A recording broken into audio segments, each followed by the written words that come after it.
One man is being victimized by our own government. One man whom they fear, yet who millions love. One man who is willing to take the poison arrows of lawfare. One man whose voice has been taken away by a corrupt judge operating in a corrupt system. One man who has been ridiculed and insulted. One man who refused to back down. One man who refused to back down. One man who refused to back down. One man who stands between us and them. One man that wants to see America protected again. One man who wants to see America prosper again. One man who understands that a man is a man and a woman is a woman. One man who understands and protects the blessing of life. One man who wants to restore American exceptionalism. One man who once again wants to make America that shining city on a hill for all to see. A place where all the people of the world glowingly set their eyes upon. America. One man who unashamedly wants to make America great again. That one man is Donald Trump.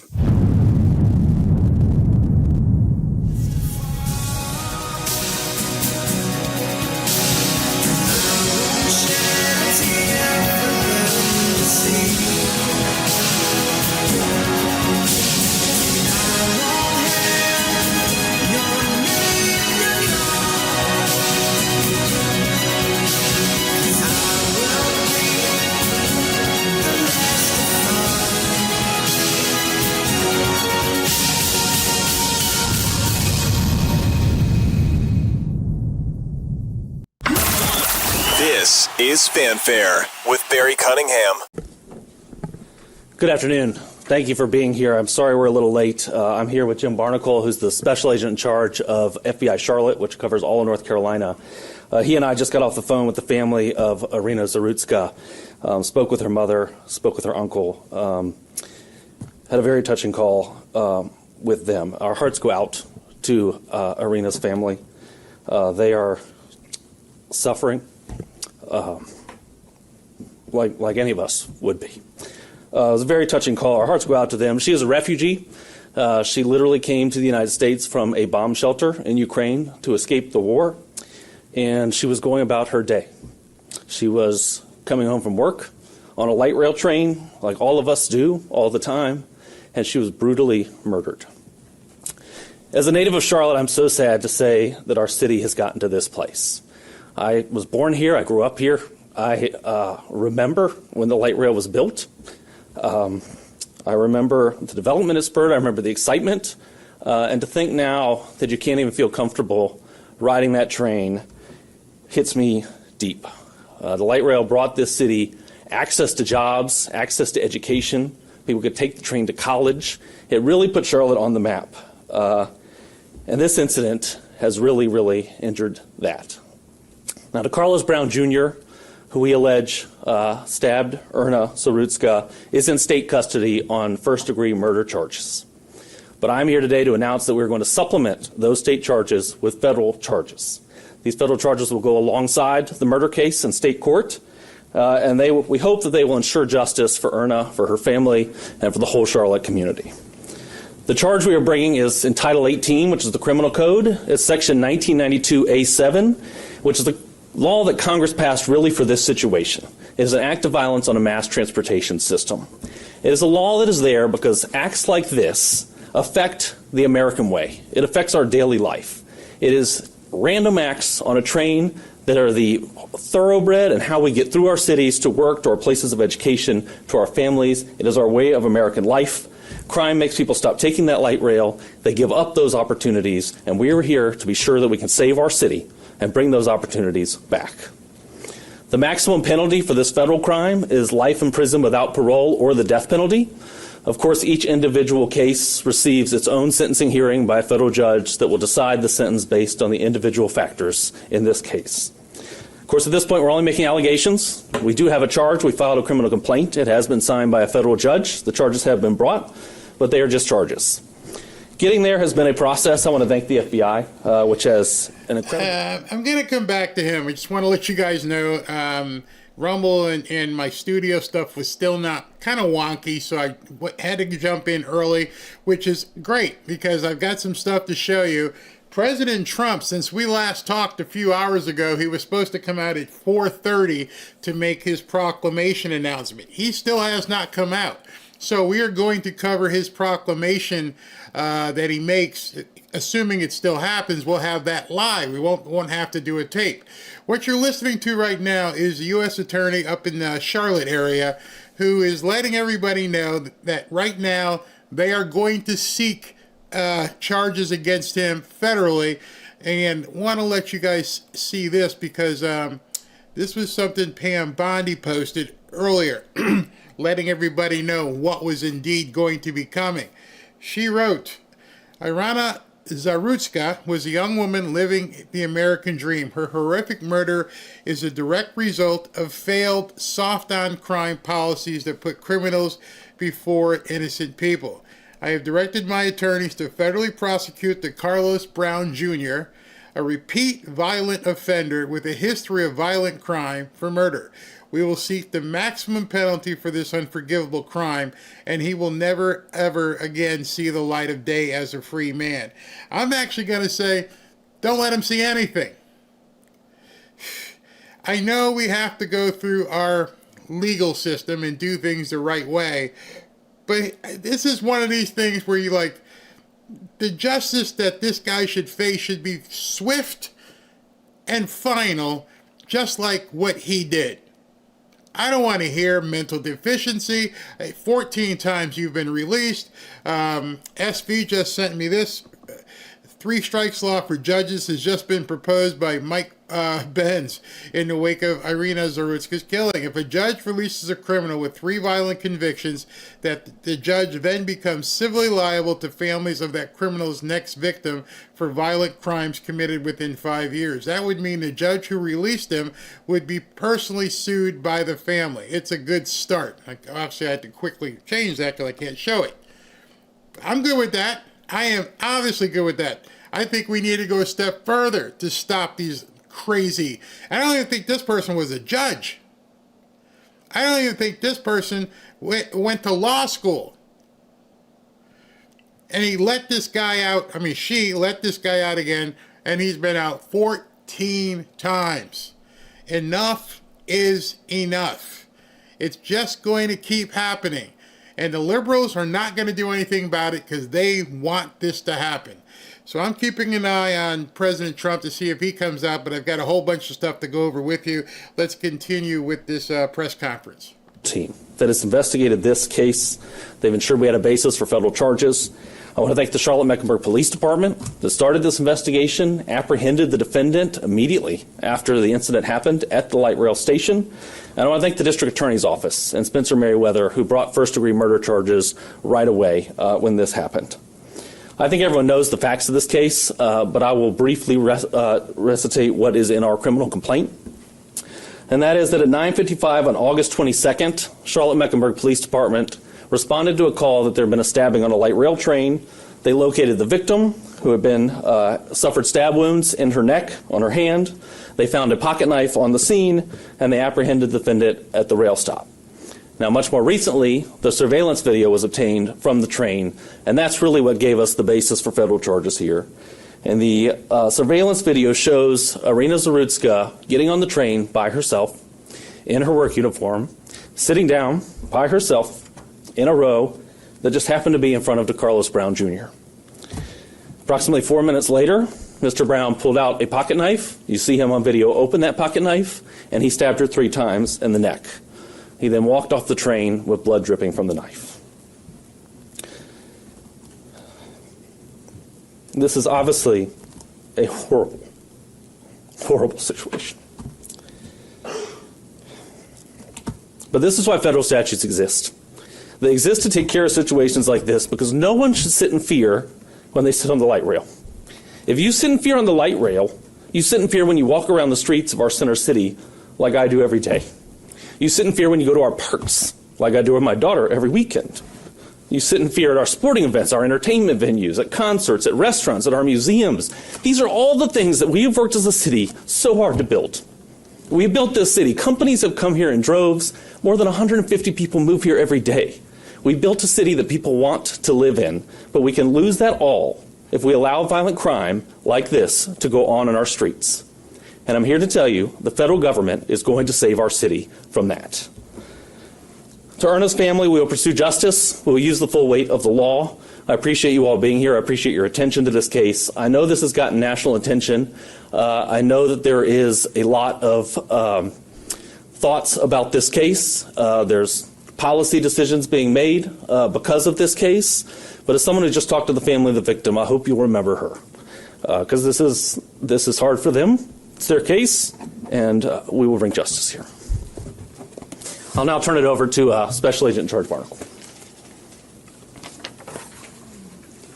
Thank you, Mr. Ferguson. Thank you for everyone that's here today. I'm saddened to be up here today talking about a violent, heinous act that occurred on our metro system. This could have happened to any young person that was riding the train that night, but it didn't. It happened to Iryna, and her death is an absolute tragedy. There is no one who will debate that point. Even more tragic, she chose to come to Charlotte to escape the violence of her war-torn home in Ukraine. Iryna had settled into our community. She made friends. She immediately got a job. The first day she was allowed to work, and she got a work permit here, she got a job that very first day. She worked at a senior citizen center. She worked at a pizza place. She took care of animals in the neighborhood. She was building her young life. She had recently moved in with her partner. Her family let us know she graduated from college in Kyiv with a degree in art and restoration. We don't know the extent of what obstacles she faced in Ukraine, other than we did learn just a few moments ago that she was living in a bomb shelter. Sadly, everyone saw in surveillance video how tragic her life ended. We're shocked, we're saddened. It's very, very difficult. This young lady rode that train many times. She was probably tired after a long day at work and just trying to get home to her loved ones, but she never made it.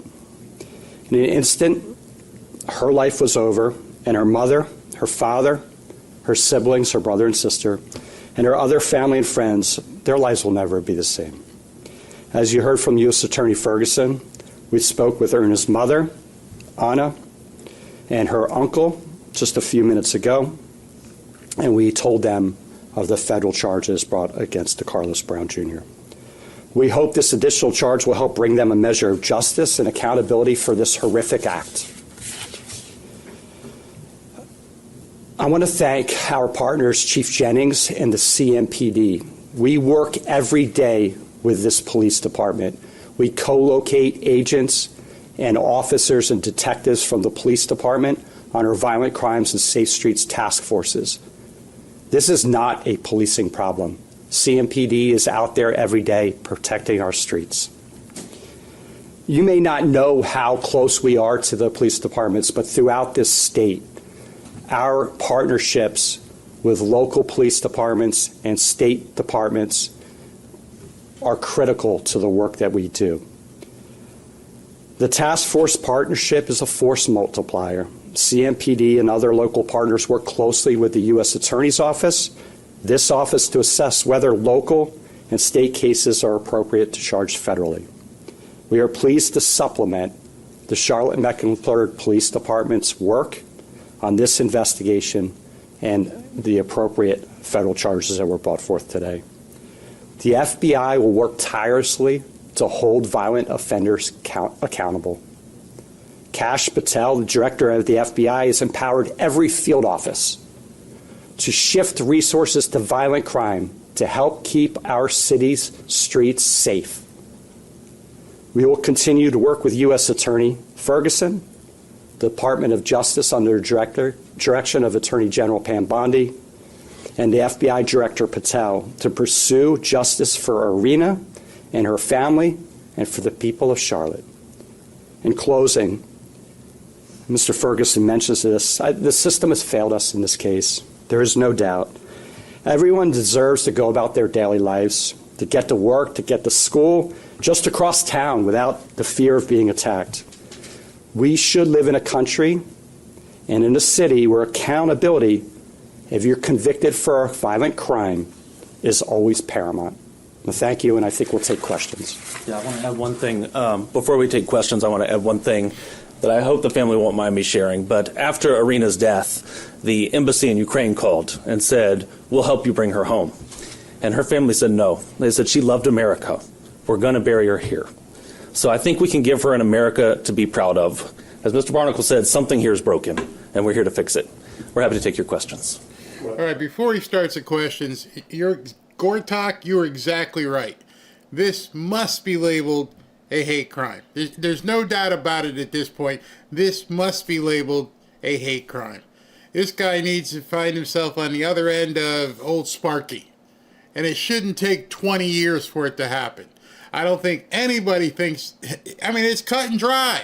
The only defense they're going to wage is insanity. But at what point does insanity now begin to overshadow criminal activity? Are we going to use an insanity plea to get people off of meeting Old Sparky? Is it just another thing the law is going to try and do to do this? Because, you know, if it was up to me, this guy would already have met his maker. This is evil personified. It must be eradicated. I want to show you something that Elon Musk put out, and it's very, very interesting. He says, as God Saad, I think that's how you say his name, accurately states, the West is dying from suicidal empathy. A society that burns neighborhoods and calls for the defunding of the police because of the guy on the left, and at the same time largely ignores the public butchering of the woman on the right, is one that is drowning in the infinity pool of suicidal empathy. Yeah, those two things don't match. And they couldn't wait to ring the bell and tell us all how bad we were because we weren't kneeling at the altar of Sir Floyd. But this diminutive, small, little white woman gets summarily executed, and the media doesn't even want to talk about it. It took the president to come out today and say something. Hold up her picture. And now people are starting to realize, oh, okay, because the media didn't cover it. I'm going to show you. They had all kinds of backstroking going on because they didn't want to say what it really was. Which, if you're concerned that it's a MAGA talking point, remember, you guys all had the Ukrainian flags in your bio. This woman was from Ukraine. She escaped the war. Lived in a bomb shelter, you heard him just say. This is everything those people who wore those flags in the bio were all about. She was a legal immigrant trying to forge her way in America the right way. But you don't want to talk about that. You want to talk about anything else in terms of all these criminals doing all kinds of heinous things to people, but you don't want to talk about somebody who's actually doing it the right way. And if this what happens to you, if you try to do something the right way, God help us. Yes, we will be sliding down into suicidal empathy. Yeah. Yeah. In terms of speaking with the family, can you just talk a little bit more about that conversation? Because clearly it was emotional for you. So can you talk about that conversation? What was the family's reaction to the new charges? And because not a lot of people have actually spoken to the family, so can you talk more about the conversation? Sure, and we were both there for the conversation, so you can add what you want. It was a very heavy conversation. We talked to her mother, we talked to her uncle. Her mother speaks very little English. We had a translator from the FBI there, and they wanted to talk about their daughter.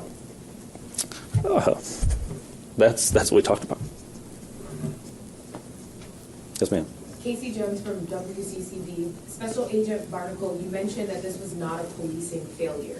Where exactly did the system fail? It's hard to say. This man was charged 14 times. There's been numerous encounters with police departments. He was arrested by the CMPD in January, but he's still on our streets.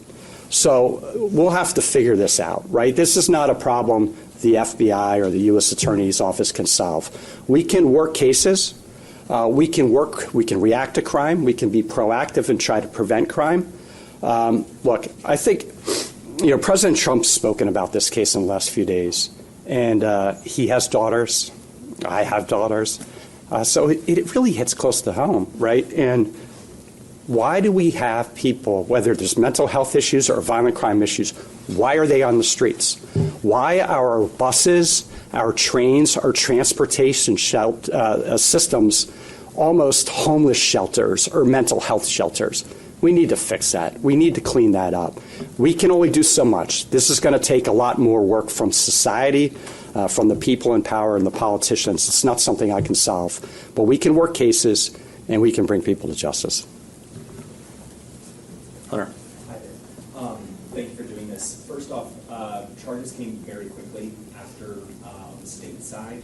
I just wonder why it took this office 2 weeks to do one federal count here. Yeah, well, federal charges are usually slower than state charges to begin with. I mean, the federal system is the first line of defense. They charge our violent crimes, our murders, our things like that. The federal system is really for repeat offenders, the worst of the worst. And in reality, the fact pattern here screams of a state crime. I mean, there was no gun used here. This was a knife case. There really is not a natural federal crime here.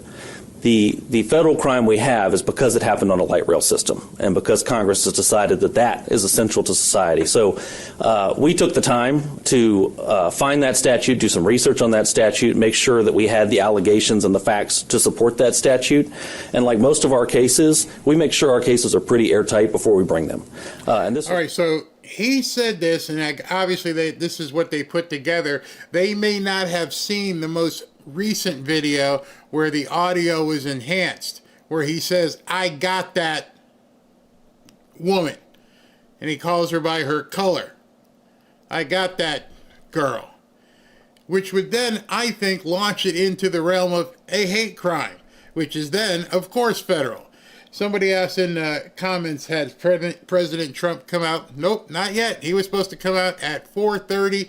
It is now 6:40. He's 2 hours behind. That's why I've got this running, and as soon as he comes out, we will cut to it. Actually quite fast for us. We will sit on cases for months sometimes to make sure that we are successful once we bring them. I want to follow up on Yeah. that. Is this the right charge?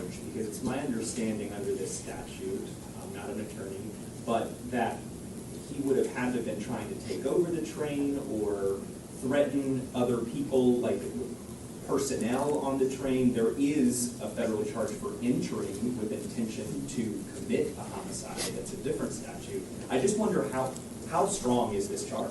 Yeah, well, so it is a broad statute, and part of the statute came out of 9/11, and some of it is meant for hijacking a train or things like that. But we're charging A7, subsection A7, aggravating factors, subsection B1, which are exactly for this situation. They are for when there is a passenger on the train and you do an act of violence on the train. And the reason for that is because hijacking a train is obviously a terrible thing that disrupts society, but making it so no one can ride the train or is too scared to ride the train is about the same threat. It's a terroristic act to make people afraid to go about their daily lives. That's what terrorism is, and that's why this statute is completely appropriate here. Now, this is a criminal complaint.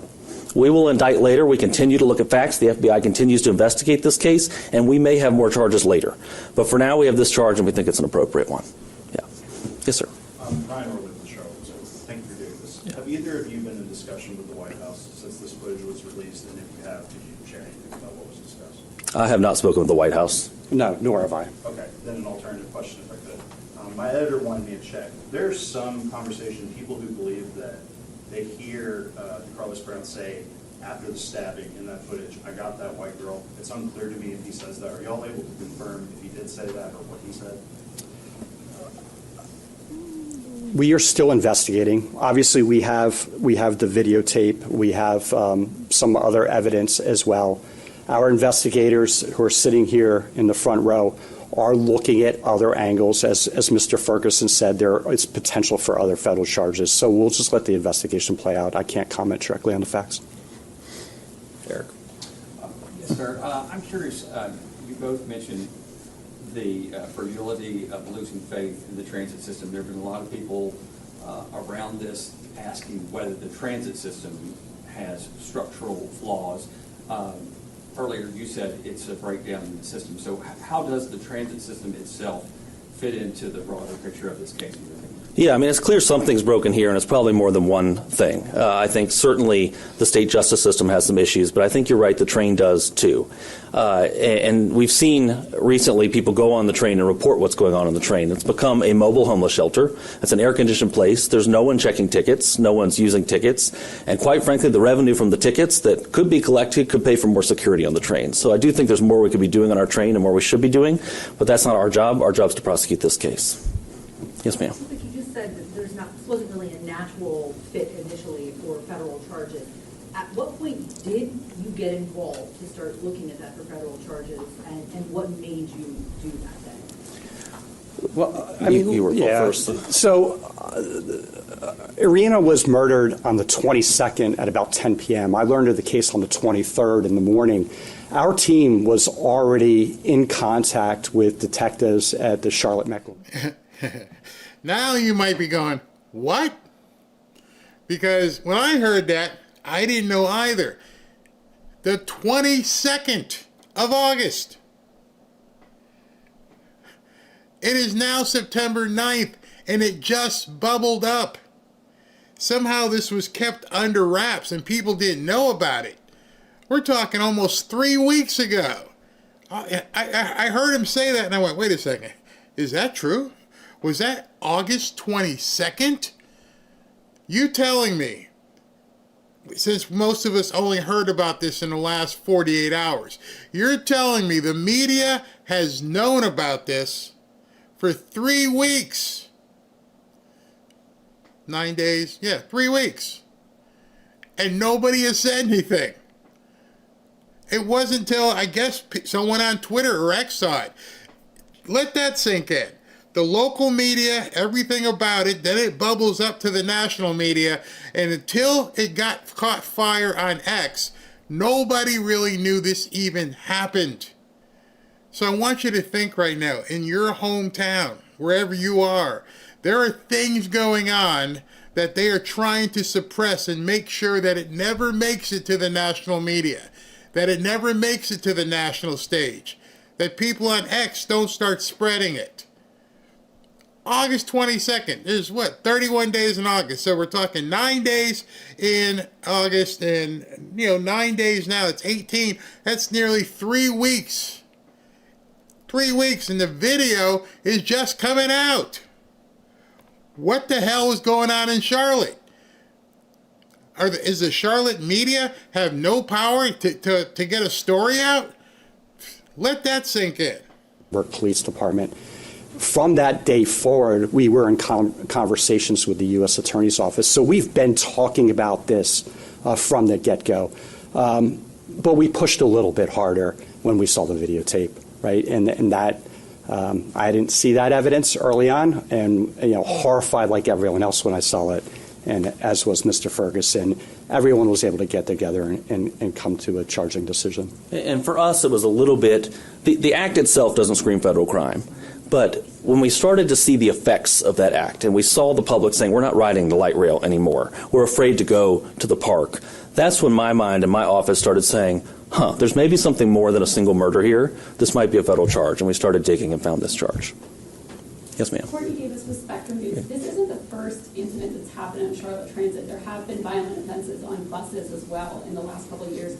What is it that brought this to that level to get this amount of resources behind this case as well? Yeah, well, we're concerned about the buses too. This is not just about rail, and we're concerned about the streetcar. We're concerned about the special transit vehicles that are used for handicapped individuals. This is a problem with transit, and it's not just transit. We're concerned about our parks and our streets and our center city where convention goers come in droves. We're concerned about all of it. It takes a very particular case to get a federal charge, and sometimes, unfortunately, it takes kind of a snowball effect to get those federal charge, and we see that in a lot of our cases. We'll see, a whole lot of robberies before we get a gang case, or a whole lot of drug users before we get a big drug distribution case. Here we saw a lot of little crimes in the transit system that led to one big crime that was on video, and we found the federal charge. So that's how we got here. Yes, ma'am. Should people feel safe on public transit in Charlotte? Right now, I don't know. I can't answer that question. I can tell you that it's my goal for people to feel safe on the light rail in Charlotte. I think it's essential to life in our city. Might want to get off the light rail in Charlotte because they can't give you that assurance. My gosh, that was a softball of all softballs. Should people feel safe on the trains? I can't tell you that. Whoa, get off the trains. Get off the trains in Charlotte. The mayor of Charlotte should come out like right now and go, I'm putting National Guard on the trains. You just heard a U.S. attorney go, I can't be sure. That's scary. The people feel safe there. I hope that one day everyone feels safe riding light rail. Right now, I think we need to see changes before people are going to feel safe on light rail. Yes, sir. If I'm guilty, could you once again explain the sentencing in depth, Yeah. a little bit more in depth, what's on the table? Yeah, and thanks for the question, because federal sentencing is significantly more complicated than sentencing in the state level. So if convicted, and convicting, that will be a conviction by jury of his peers in federal court over here. If convicted, we have a probation office that puts together a fairly lengthy report about that individual defendant. And that process takes about 3 months sometimes. It is a very lengthy report about his background, his prior crimes, his upbringing, anything that a judge will want to look at in sentencing. And then we will ask for a sentence, which I imagine will be a significant sentence in this case, but we don't know yet. And his attorneys will have an opportunity to argue for some other sentence that they think is appropriate. It goes before a federal judge. The federal judge considers that pre-sentence report, considers our argument, considers the defendant's argument, hears from the defendant if he chooses to speak, and issues an appropriate sentence at that time. Death penalty could be considered? The death penalty could be considered under this statute. We don't know if that's something we can seek under these facts yet. We're still researching. We're still investigating. But it is available under the statute, yes. Yes, sir. You said earlier, especially when you said that there's potential for other federal charges. Can you confirm that it maybe includes hate crime or racially motivated crime of some sort? Is that something that you are considering? Looking into, yes. We're looking into every available charge in this case. If we find facts that this was gender motivated or race motivated, we will absolutely bring a federal civil rights charge in this case. If the facts don't show that, we won't. We're only going to bring a charge that the facts support. The investigation's ongoing. We think we very fairly have the facts for this charge, but we continue to look and we may add charges, and civil rights charges are certainly on the table. One more question. Two quick ones. Yeah, Over Hunter. the weekend, this garnered national attention, as you know. Both of your bosses got involved, especially last night, publicly about it. I'm curious, what do you say to people who see what's happening here today and wonder if this is political grandstanding?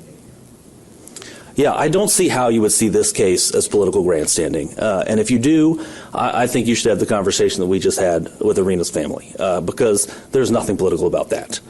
This is a heinous crime, and we are going to remedy it. I don't know what the politics is here. If this was a political grandstand, there would be an opposite side to this. Is the opposite side... You don't hate the media enough. I know it's become the mantra online, but a reporter just asked if... going after this guy with federal charges is nothing more than grandstanding politically. God help us. These people.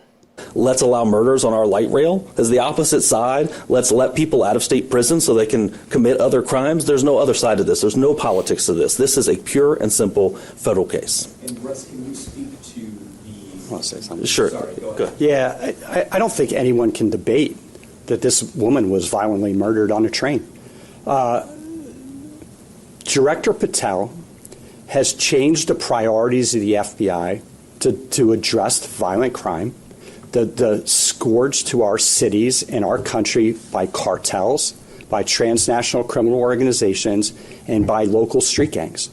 We have put resources to those matters.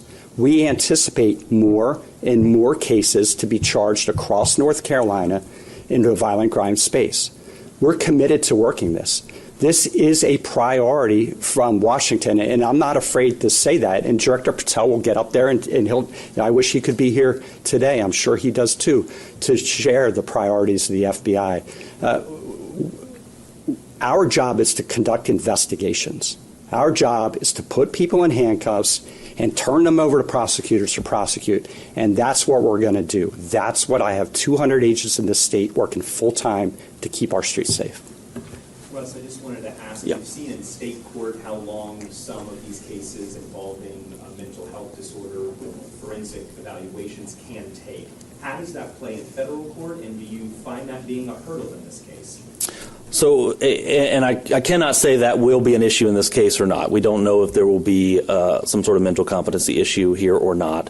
There is a process in federal court for that. Generally, a defendant sent for an evaluation. That evaluation can vary in time. We've seen it take a year in some cases, depending on the level of treatment needed, the level of evaluation. Sometimes psychiatrists need some time to get to know a patient before they can evaluate them. There's all sorts of variables. But we have had cases where that has happened, and ultimately, a judge will decide if he is competent to stand trial or not. But one thing is for sure. This person cannot be allowed on the streets. He cannot be allowed on our trains. So whether he is involuntarily committed or he is behind bars for a violent act, he should not be on the streets of Charlotte.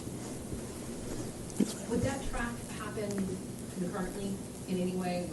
Obviously, that's happened with the state as well. There are, at least, have been concerns about his mental competency in the past, claims, statements that he made as well. Would that happen concurrently or on separate tracks dealing with federal and state charges? Yeah, so and obviously we want this case to go as fast as possible to bring justice for the victim's family. That is most likely going to be separate tracks because the state system and federal system have different standards, different legal standards, different processes they go through. I've called the district attorney about this case. We're going to work out the best way for the victims to get this to go forward, whether that's federal going first, state going first, some sort of parallel paths. We'll have to figure it out, but there are definitely challenges that. And generally when we bring a federal charge, the state charges are dropped. But this is a case where we have a first-degree murder charge, and we're supplementing with a federal charge, which I think tells you a little bit about the state system, that we can't trust that a first-degree murder charge is going to take someone off the streets for as long as we need them off the streets. We have to supplement with a federal charge. So. Thank you, everybody.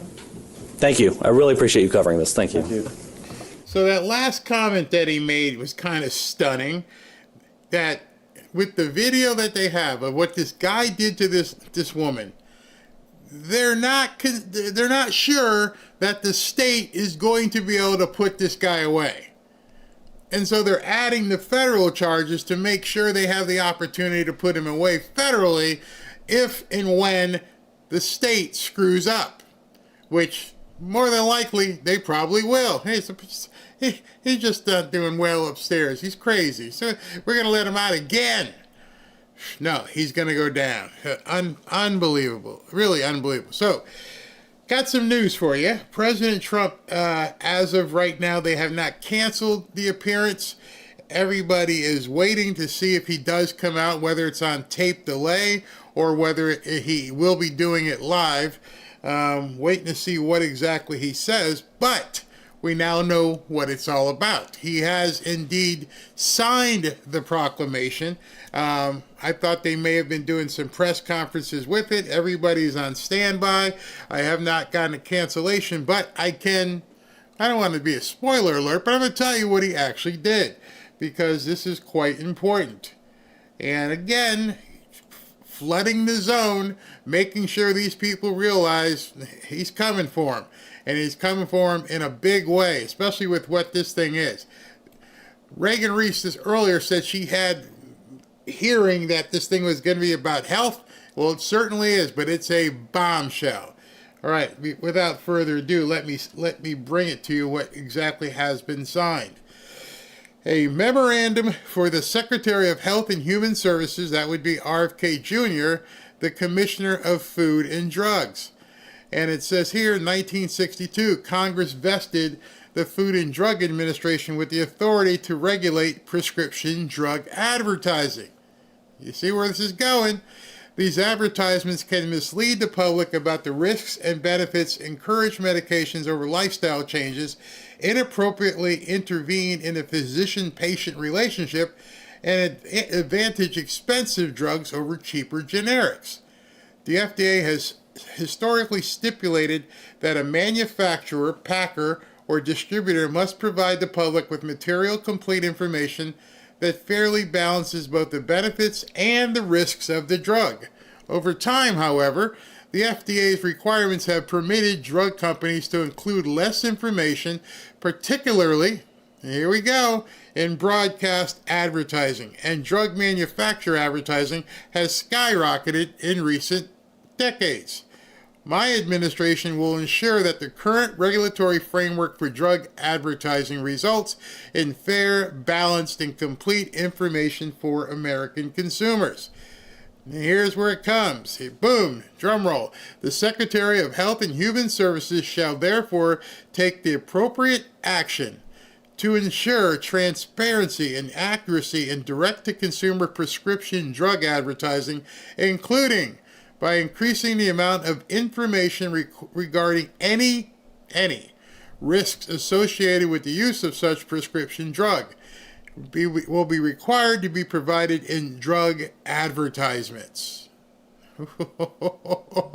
They're going to poop biscuits. Oh man, they're going to lose it. The commissioner, to the extent permitted by law, the commissioner of the FDA shall take appropriate action to enforce the FDA and Cosmetic Act prescription drug advertising provisions and otherwise ensure truthful and non-misleading information to direct-to-consumer prescription drug advertisements. And then the rest is just the waivers. So what President Trump has done, he has signed, it is out there, he has not come out. They haven't seen it canceled as of yet, so I'm not really sure. Yes, it was just canceled. So he will not be coming out and speaking about it. They just canceled the event.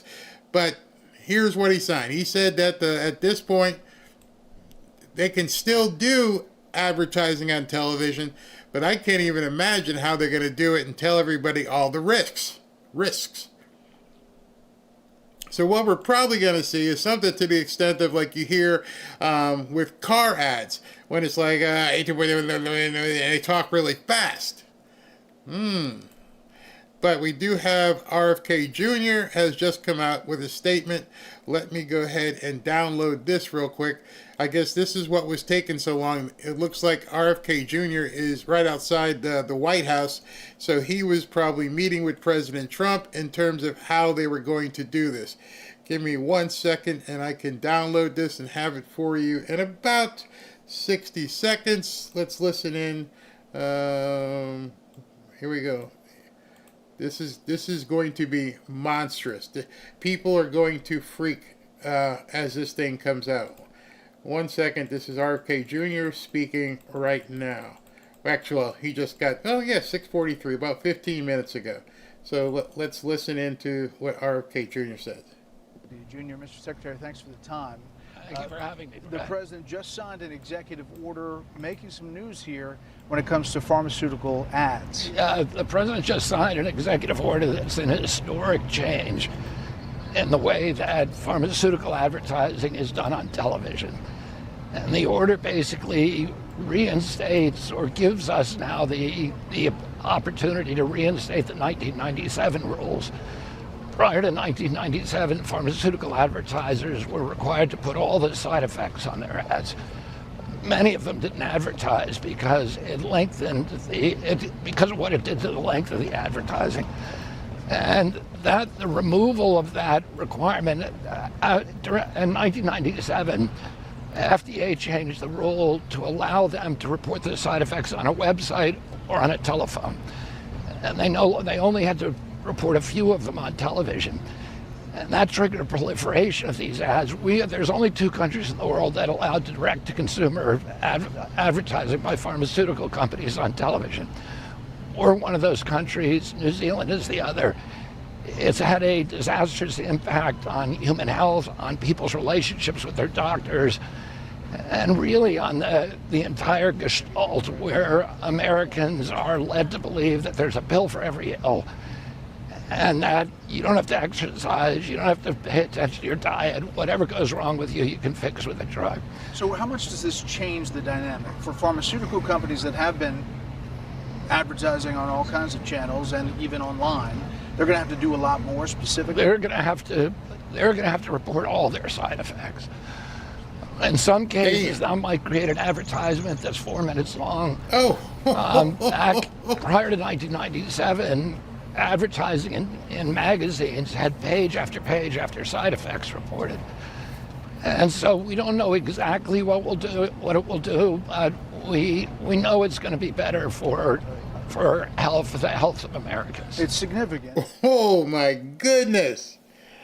Oh my God.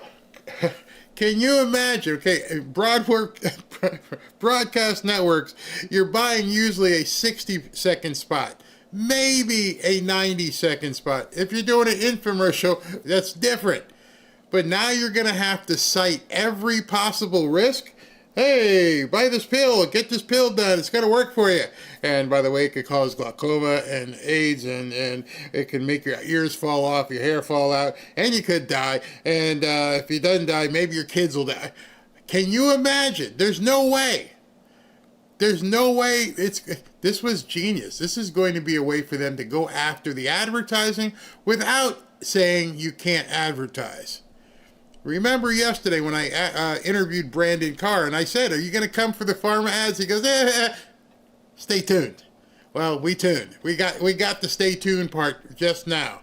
That is absolutely massive. Massive that would happen. At this point now, they are going to have to, I can't even imagine how you disclose all that. Hold on, this continues. I got another cut. Is this the same cut? Wait a second here. You know what?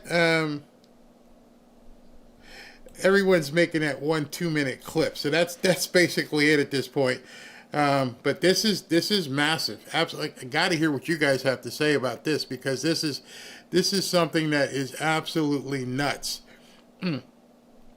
If they lie, what's the penalty? Because you know they won't follow the laws. Oh, that's easy. That's an easy penalty. I'm sure they will write that into the regulations. If you lie, you're going to pull your ads. And then they're also probably going to fine the network that would run it. Never be shocked when what they hide from us. Yeah, okay, so we got something. Basically, all meds can kill you. All right, well, say it. Don't wake me if this is a good dream.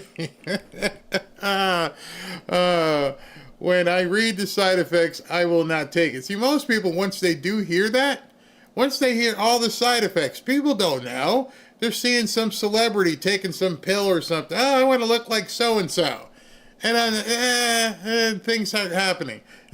Side effects may include but more importantly, what this is designed to do.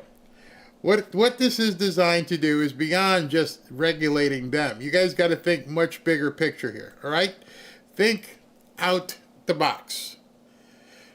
What is going to happen is, in order for the drug companies to follow this regulation, which obviously they will sue to try not to, we're going to get into that in a second. But in order for them to follow this regulation, it is going to be extremely costly, because you're not going to get it done in 30 or 60 seconds. So now they're going to have to go to MSNBC or CNN or whoever and go, we need to buy 2 or 3 minutes of time in order to get this stuff out, which nobody really wants to do, because at that point you're taking 2 or 3 minutes. The other advertisers can't advertise. It's going to cause a reduction in pharmaceutical advertising, which then causes a reduction in revenue to the shows. This is huge for us to get back to where we need to be. Instead of taking a pill, do something behavioral. I don't take prescription drugs, too many side effects, I go natural all the way. They don't want, the lawsuits are already going out the door, heading to the courthouse. So let's talk about some lawsuits. I am going to give you some information right now where you can seriously tell every single person who's bitching about Pam Bondi not doing a job, just tell them to go stick it. And you can actually use those words. Barry told me to tell you to go stick it. I mean, yes, a couple of days ago she was 30-0, and now she's up to like 32-0. It just doesn't stop. It's winning. Yeah, some of this. We're going to win so much, you may even get tired of winning. And you'll say, please, please, it's too much winning. We can't take it anymore. Mr. President, it's too much. And I'll say, no, it isn't. We have to keep winning. We have to win more. We're going to win more. And little did we know when that video was cut that all the stuff we would be seeing at this point. Let's see here. We've got this, and wait a minute. Well, let me go to this. All right. So this is like the table setting. The Supreme Court just granted cert and expedited proceedings in the tariff cases. So what does that mean, Barry? I don't have any idea what the hell that means. What does cert mean? I don't know. All right. Cert, certiorari, means the Supreme Court is now going to hear the case. In order for the Supreme Court to act, you have to make a filing. And it doesn't guarantee that you get it before the Supreme Court. They could deny it. Nope, don't want to hear it. So they have decided they are going to hear this case about the tariffs, about the other judge who says, tariffs are unconstitutional. And they've expedited it. Remember, the Supreme Court is not even in session, and they've decided to rule, which means at this point, it's looking good that another judge is going to get slapped. You can see in here, it tells you when you got to do everything. They shall file a response brief on a merits on before October 20th, October 24th. These cases will be set for argument in the first week of November. So they're going to be doing something with this case. Let me just double check here and make sure they haven't rescheduled him coming out. Because sometimes they do that too. Hold on. No, it's canceled. All right, so it's done. It is not going to be broadcast. All right. So that one right there, that's coming up in November about the tariffs. But today, a real big one happened. Supreme Court Justice John Roberts greenlights President Trump slashing $4 billion in foreign aid, reversing the activist judge ruling while the case plays out. Activist judges are getting slapped by SCOTUS nearly every week at this point, sometimes twice a week. That was, let me see which guy. That's that judge. That judge is the one who put who said that Trump had to keep paying out all this UAID money. This is the same judge that Biden pushed into office right before he left. And he demanded that Trump keep paying the money. Well, now the Supreme Court says, nope, you don't have to spend the money. Huge win. Huge. Now, it is temporary, but it pretty much means that they're going to have a problem trying to get this one through. Again, Justice Roberts has just reversed a lower court order that was attempting to force President Trump to spend $4 billion in foreign aid by the end of the month. Trump can now withhold the funds. The Supreme Court seems to be getting fed up with these activist judges. I've never seen a string of victories so emphatic over a short period of time. All these district judges are playing stupid, and it's almost like the Supreme Court is really... this didn't even go to the full court. This just went to Judge Roberts, Justice Roberts. He's like, nah, you can't do that. So you didn't even get for the entire court to hear it. Justice Roberts just said, nope, not going to go any further, and threw it out. Simply amazing. Let me see anything else here before I start. That's a big one. That is a really big one. In addition to that, this is a Governor Whitmer appointed judge. A Whitmer appointed judge dismissed the case against all 15 Michigan GOP alternate electors. Judge Kristen Simmons ruled that there was insufficient evidence to demonstrate criminal intent by the 15 individuals. The 15 faced felony charges, potentially carrying life sentences. Something's happening. Something is happening. This judge ruled in Trump's favor. That's big. That's big news. That's big news. So there's a lot going on in the court system. SB says he's got some more breaking news for me. I love when you do the breaking news, bro. Let me click here and see what it is. Oh yeah, this. President Trump just congratulated the Missouri House after they just passed their redistricting map.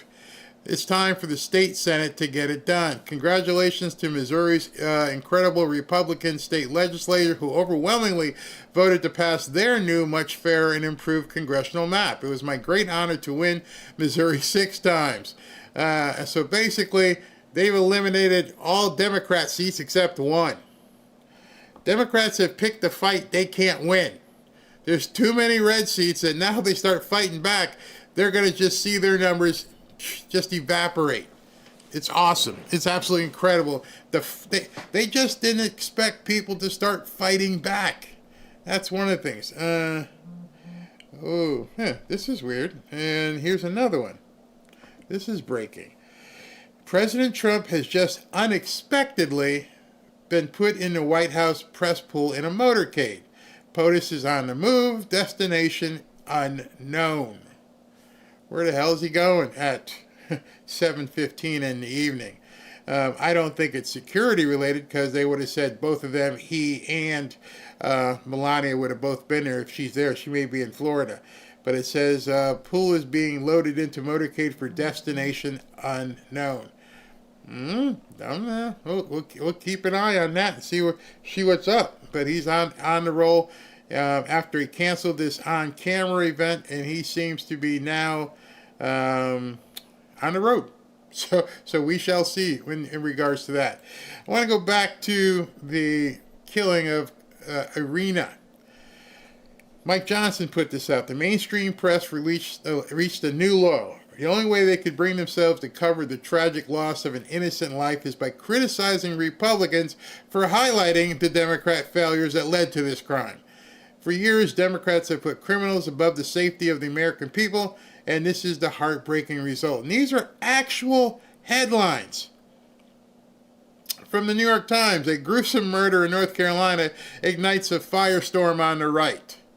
Politico. This one was really bad. Ukrainian refugee killed in North Carolina gets dragged into a political messaging war.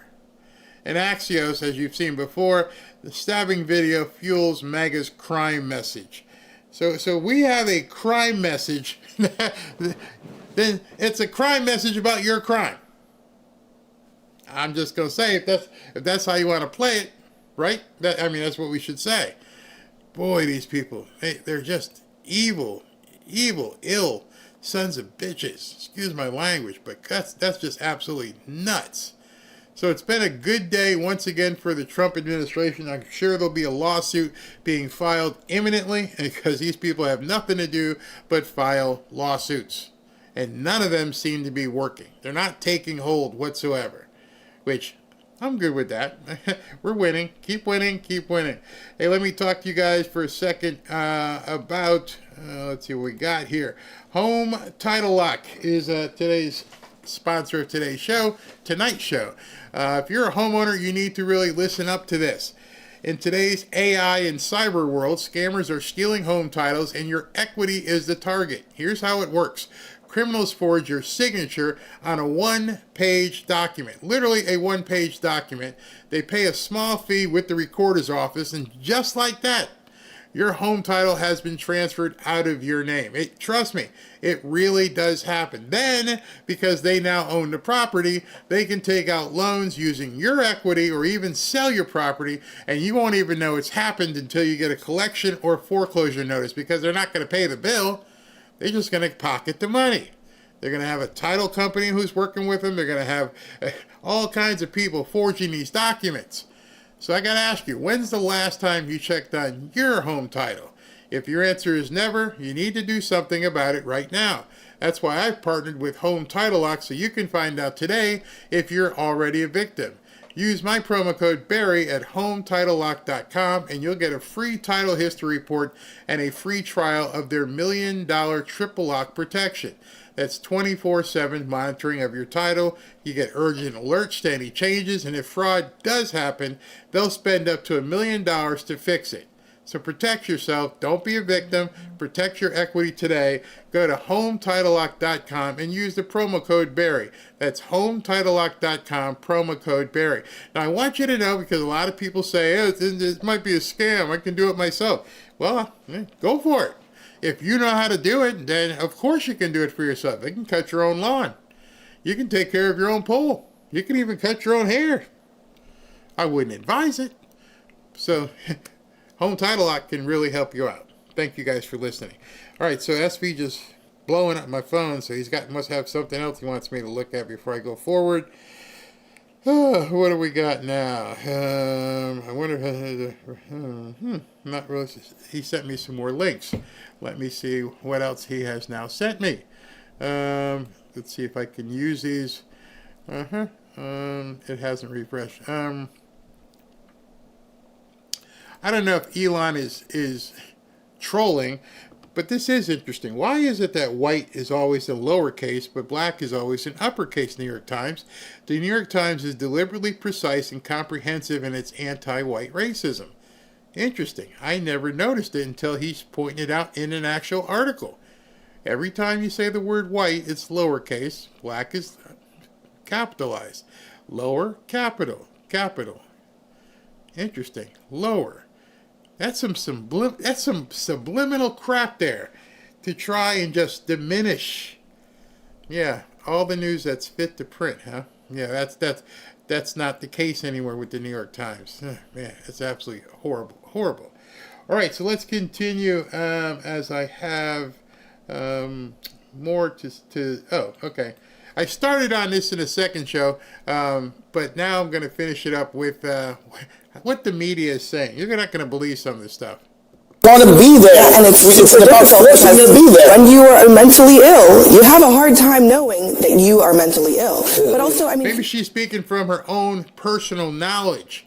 Maybe somebody should tell Abby, you're mental. From us to you, maybe we need to tell you you're mental because you may not know. Because, I see mental people. How in the hell, what kind of statement is that from a broadcast network? Like Charlie Kirk fan, they've been looking for opportunities to make this some sort of reciprocal George Floyd situation. And that's the part that I think he's almost giving away the game. And it's sad to see a lot of people going along with it. Let me just say a couple of things. One is, what happened to that young woman was horrible. And it's everybody's nightmare. If you're in any public space, a subway, whatever, that something bad's going to happen to you or somebody you care about. So it does strike a chord. We don't know why that man did what he did. And for Charlie Kirk to say, we know he did it because she's white, when there's no evidence of that, it's just... Oopsie. Might want to go back and make note of this. Come on, Van, you messed up. This is why these people who get on these shows should always wait. Pump your brakes and wait 24, 48 hours, or in this case, 3 weeks, which we found out tonight. Wait 3 weeks before you actually say something that stupid. There's absolutely no evidence, except for him saying it.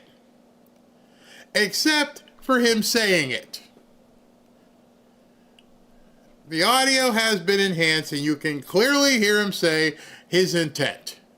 Whether crazy or not, it was most assuredly racial. You know how else I know? The woman sitting on the other side of Iryna, she was black. He didn't even think about her. Or was he mad because she blocked his line of sight? What is it going to take for people on the left to understand you got some racists on your side? Race mongering, hate mongering, it's wrong. Then he says that if something like that had happened the other way, there would be sweeping changes imposed on society. Where is the George Floyd Policing Act? It didn't pass. Even when you had a white police officer murder a black man on live television, the whole world saw, there were no sweeping changes. In fact, not one law was passed at the federal level. So I think that's an important thing to point out. The other thing is, you mentioned the thing about cashless bail. I think this is a big challenge that we have. Would you have felt better if there had been cash bail and the mom had come and put down $1,000 to let him out? It's not about cashless bail or no cashless bail. It's about the fact that we don't know how to deal with people who are hurting in the way this man was hurting. Hurt people. We used to. We used to have these facilities where people would have to go if they were waxed. If they're crazy, there's some place for them to go, voluntarily or not. See, I don't know where you guys live, but here in Florida, they have this thing called I think it's called the Butler Act, whatever it is. There's an act here in Florida that if you are wacky and you pose a danger to yourself or other people, they put you away for at least 72 hours to make sure. You have to go away. I'm not sure, it's not called the Butler. Can't remember what it's called. But they put you in the house. Since you can't determine what's going on, if you're telling me there's no way to help this guy, we used to have these facilities. Ever seen the movie One Flew Up Around the Cuckoo's Nest or whatever with Jack Nicholson? There were facilities people were taken to. And now all of a sudden those facilities were all shut down and you let them out in the street. People, what happened was horrible, but it becomes an opportunity for people to jump on bandwagons. And then for someone like Charlie Kirk, he should be ashamed of himself. No one mentioned the word race, white, black, or anything except him. What people mention is the horror of what happened to this young woman. I just remembered, it's called the Baker Act. If you want to look that up, you can search it in Florida. It is a specific act. If you're a danger to yourself or others, you can be Baker Acted. So who can enact the Baker Act? Someone in your family, a law enforcement officer. If they arrive on the scene and they see you acting erratically, they can Baker Act you. They don't even need a warrant. Like, you look like you crazy. We're going to get you some help here. Okay? Want to come with me? I'll get you a nice ride with the lights on. Woo, woo, woo. You like that? Yeah. Sit back here. Baker Act. That's what it's called. Look it up. We don't have nothing to do with that kind of craziness of we don't know where to put them. Oh, we'll put you somewhere. You just have to be willing to put people somewhere. Man.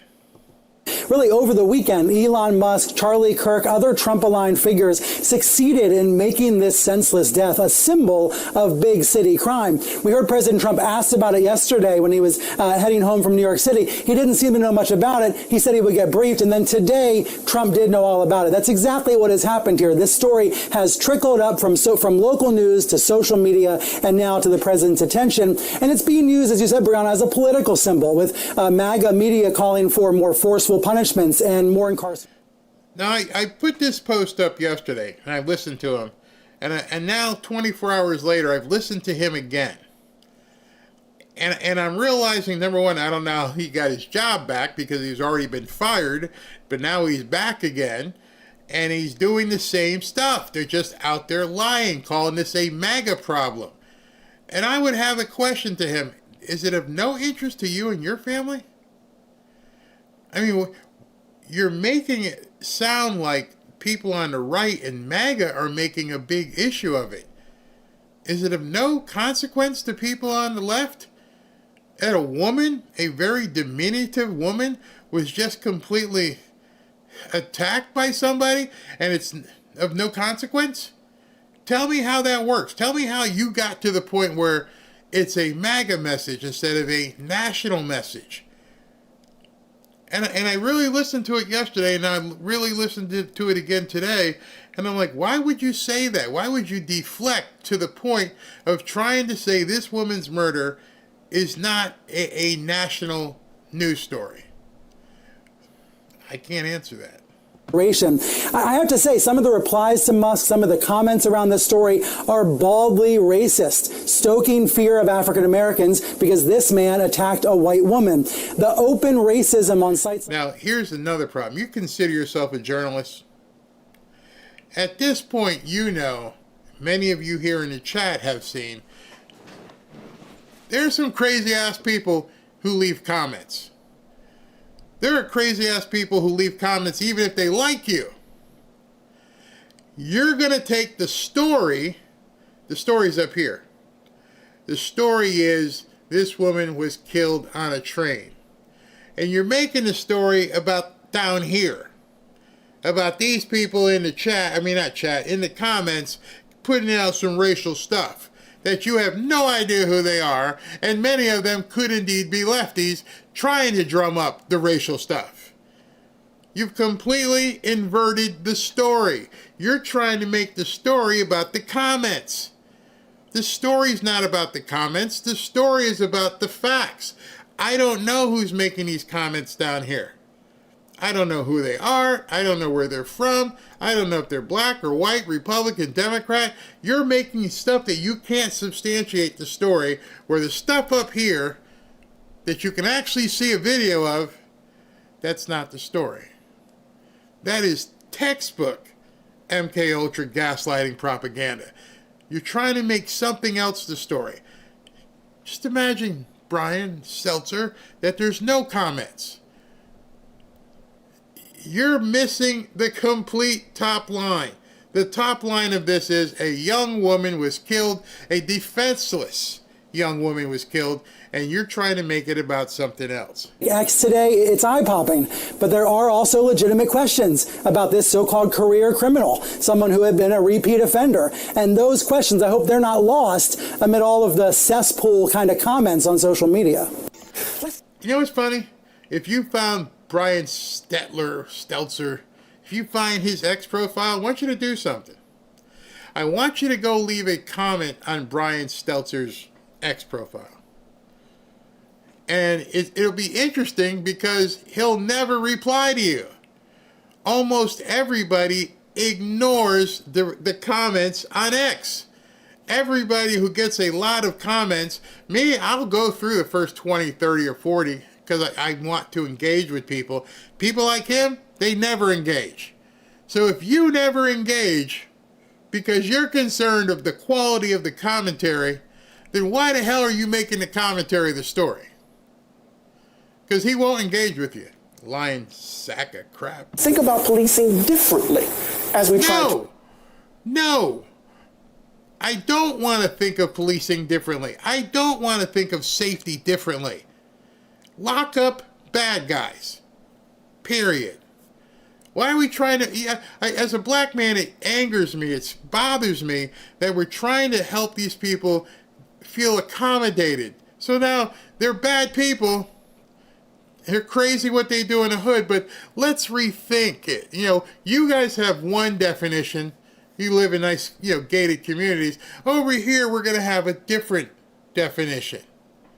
You're going to give black people a crutch again and say, you can't use a computer. I understand that. And you can't handle your business without being knuckleheads. That's racist. Telling someone you have to think of policing differently is meaning we, as a people, can't live up to the rules of society. It's different for us. It's a black thing. Address an issue of safety, which every community deserves. Does that make sense? It does. Well, Joe, take it. Well, but the thing is, you talk about how cops on the streets won't make a difference. I will tell you that one poll after another has suggested otherwise. When you speak to Black Americans, when you speak to poorer Americans, there's a Washington Post poll that we've talked about quite a bit over the past... I feel like I'm watching news kindergarten. I really do. When I look at the left, I think I'm looking at people who think you're stupid. Police officers don't prevent crime. When was the last time you've seen somebody standing next to a cop punch somebody, shoot somebody, with the cop standing right there? Because pretty much all the stuff we're seeing in the news, I'm sure there may be some anomalies, But for the most part, it's in the cover of darkness. It's in the shadows. Cops are around. When's the last time you said, the cop was standing there and he still shot him? Nope, you don't hear those stories. So why not? Well, that's because the presence of the cop stopped the guy from doing it. Yeah! Why do you think they hire people to do it? Why do you think they hire security guards and guards? The presence! Why do you think they ride around in little buggies around your mall? The presence! The presence deters. It stops people from doing stupid stuff, or at least thinking about it before they do it. And you got black people on television saying, you don't need police. We need to reimagine what safety and policing are.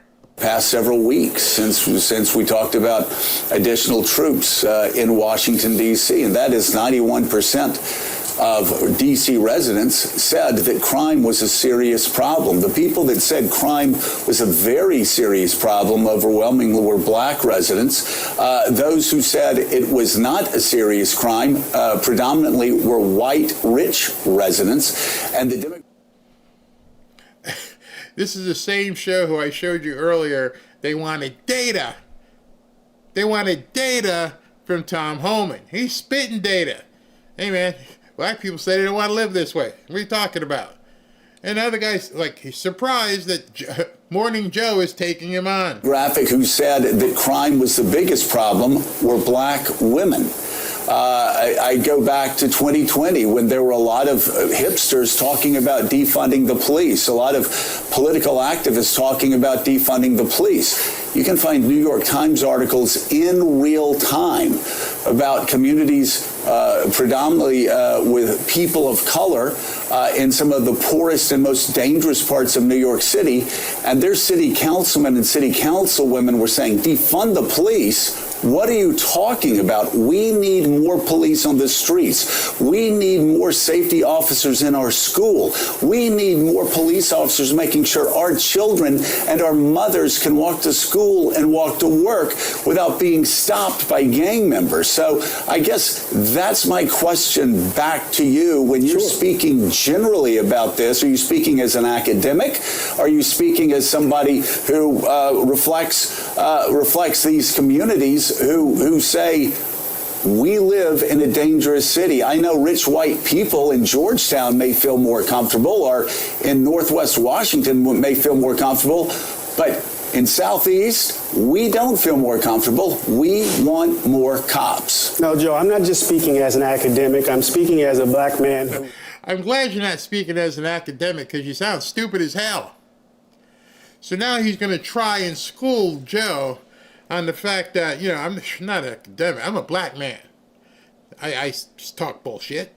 But I'm a black man.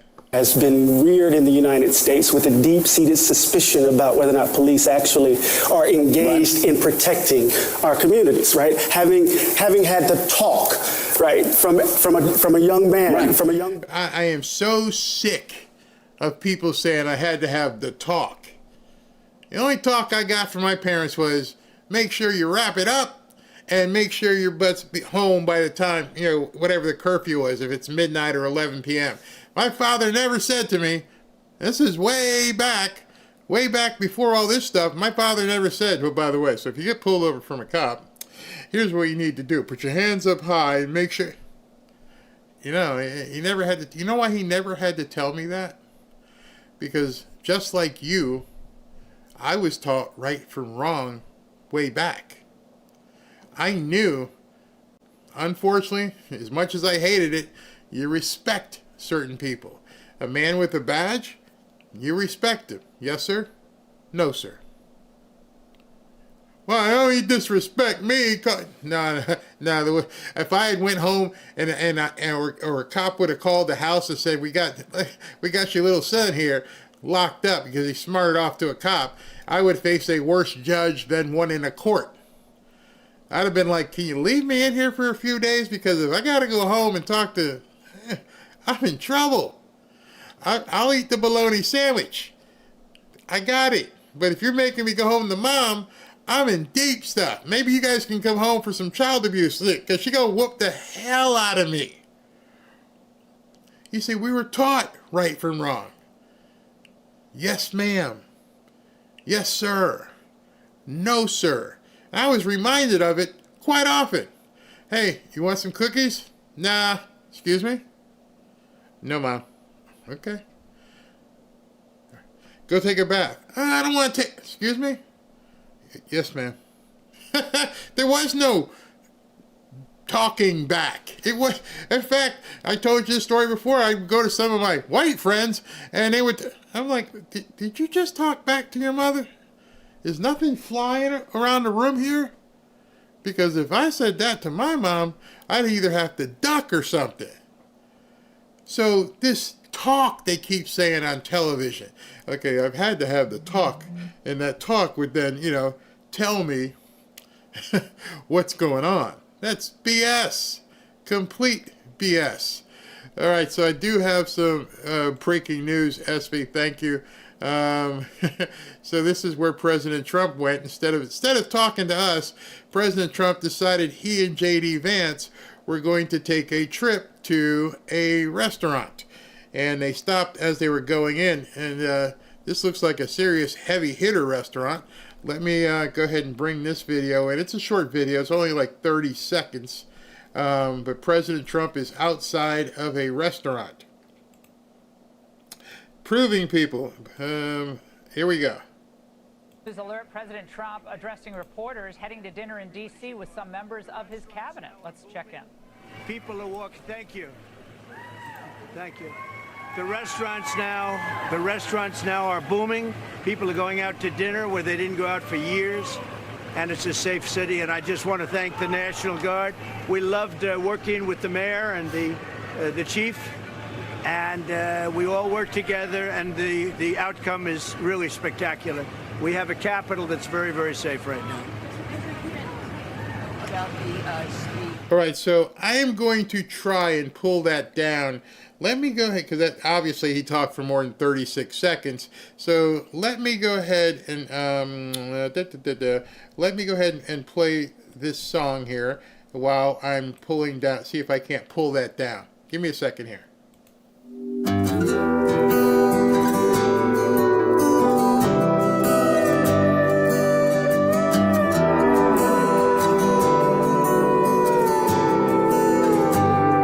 There's somewhere to be every night of the week. Seems God ain't close as he used to be. And there's more tequila in this old town than pines in Tennessee. I ain't the man I thought I'd be. And these neon lights that keep me up got me thinking maybe mom and dad had it right all along. We're too old to still be alone, and we ain't happy ever after all. I'm just saying it wouldn't be as bad as we made it out, living in our hometown.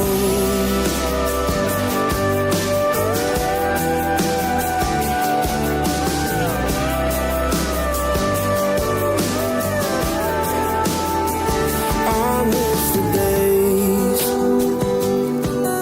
that flow like the Mississippi. You find a girl. The things we've done that are so successful. This is a great, great success, and we have so many. I don't think any president in their first 8 months has had anywhere near the success that we've had. Will you meet with the Epstein victims you plan to meet with? I don't know about. Nobody suggested that. Certainly, I don't like that whole situation with respect to anybody being abused or hurt. But I haven't even thought about that. Thank you all very much. Have a good time. Thank you.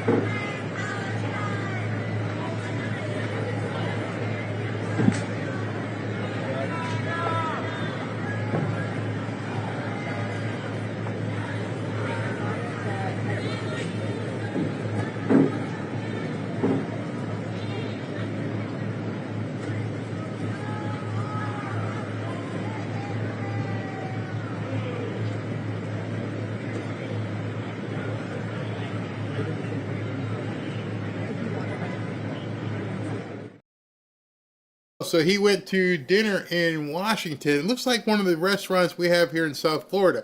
I didn't know, it says Joe's Stone Crab, but I think Joe's Stone Crab, I didn't know they had another restaurant up in Washington. But that sure looks like Joe's logo on the sign there.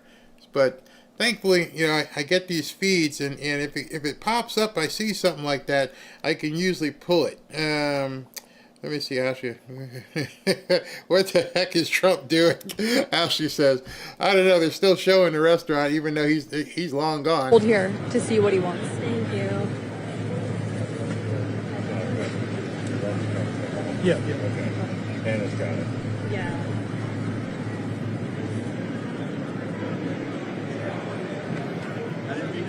All right, so I don't know who those people are. That's just the press out there. Let me just look while I have you guys here. See if Joe's Stone Crab is Joe's Stone Crab, if they have one in Washington. Hold on, because we're closed down here until the fall. They don't even open up until that time. So I don't think it's from here. Hold on, let me just check, see if they have a location. See, down here, Joe's Stone Crab is a major restaurant. It's unbelievable. But you can't get in. I mean, you really have to book now for like November. But the thing is that, no, I don't think it's the same Joe's. Stone Crab. If you guys have never had Stone Crab, ooh, that's a whole different delicacy. It's very good. But anyway, he's at Joe's restaurant in Washington, D.C., and I'm glad we could cut away. And looked like it was at a moment's notice. He was supposed to come out and talk about this proclamation. I guess he decided, we're going to go to dinner. And off they went. Him, Caroline, the whole crew there. So they probably had to go in and close down that restaurant. So let's continue with what this idiot was saying. So there's not this relationship to the police that you're presupposing. And let me just say this, I think. No. Hold on. Let me just make this point. Hold on, Eddie. Eddie, I'm not presupposing anything. I am giving you data. And by the way, are you living the same experience that you're talking about, that we've talked about on this show for 18 years with you? Wait a minute. So he's got data, but his partner doesn't? How is that happening? Oh, but I love that he's confronting this guy. Gene Robinson and everybody else. But is your experience in Princeton the same as somebody's in Anacostia? Of course not. Of course not. There are class differences. There are class differences that complicate. The person in Anacostia. Hold on. Okay, so Joe shut him down. Now look at this woman. She takes a dramatic pause. She has to tell you being black is something you're not used to. You don't experience what we experience. You have to watch this dramatic stuff. So here's the thing. This is going to come for everyone. That's the point about authoritarianism. What we are seeing right now in this Supreme Court, essentially saying we will say the president and protecting the president's our perception of the president's power is more important than protecting people from the overreach, the abuse of power that violates their constitutional rights. And we'll watch it play out, watch people get harmed before we will say it has to stop, if they will even say it has to stop. The red line, if we don't have a red line with the Supreme Court, we have lost a major part of our balance of power. But I think it's so important to ground this in everyday experience because, yes, people who look Latino or who speak in English... Why do they do that, Latina? Yeah, just say the word. But I don't even know what she's saying. What do we got going on here?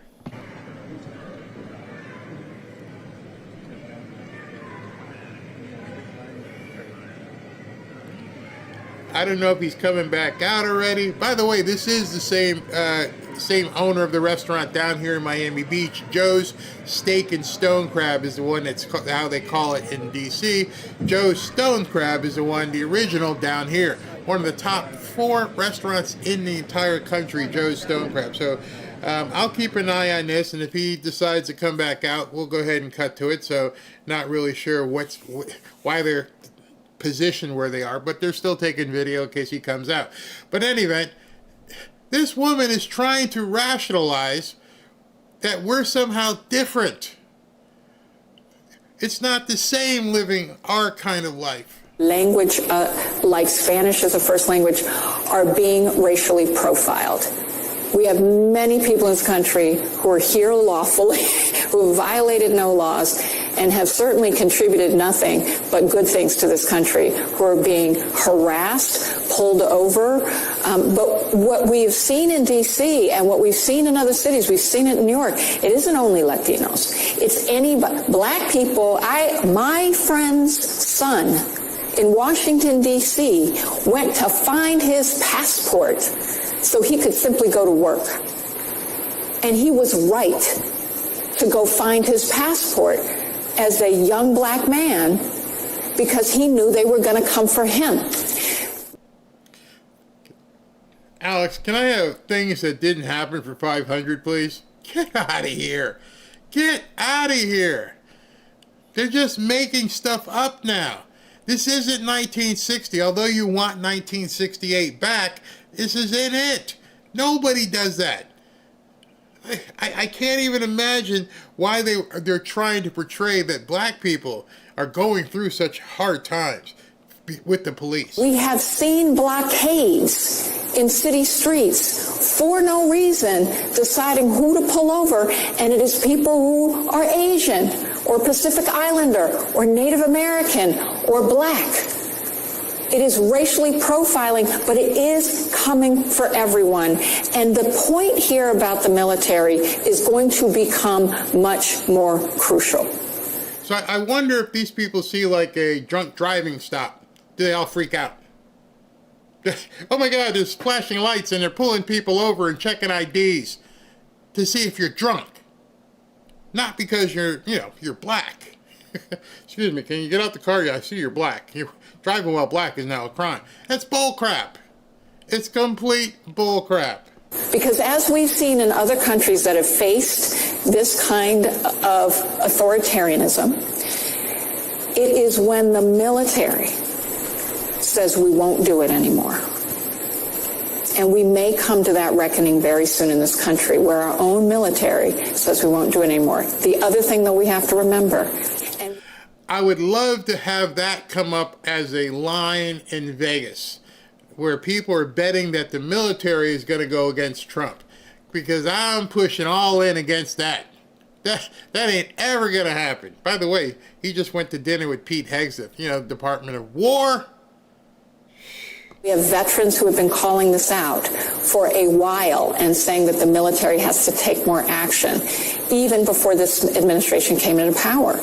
Is we have a lot of military who are deeply concerned and troubled and don't want to do this. But there is, by some estimates, 11% of military that are white supremacists or other white extremists.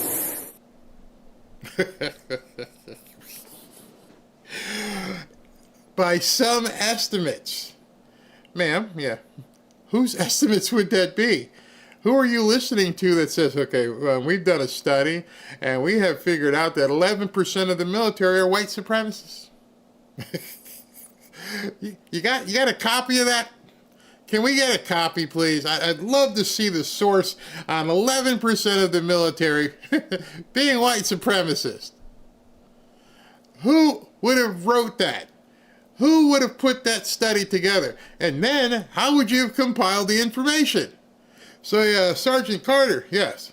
You hate black people? Yeah, I hate them Negroes. Gotcha, you're one. Hey, Gomer Pyle, you hate them Negroes too? Oh, they're the worst. Got two. Where'd the data come from? Like Mika Brzezinski said, where's the data? Where's the study that you just spewed? By estimates, 11% of the military are white supremacists. Yeah, I seen it. This is what passes as news.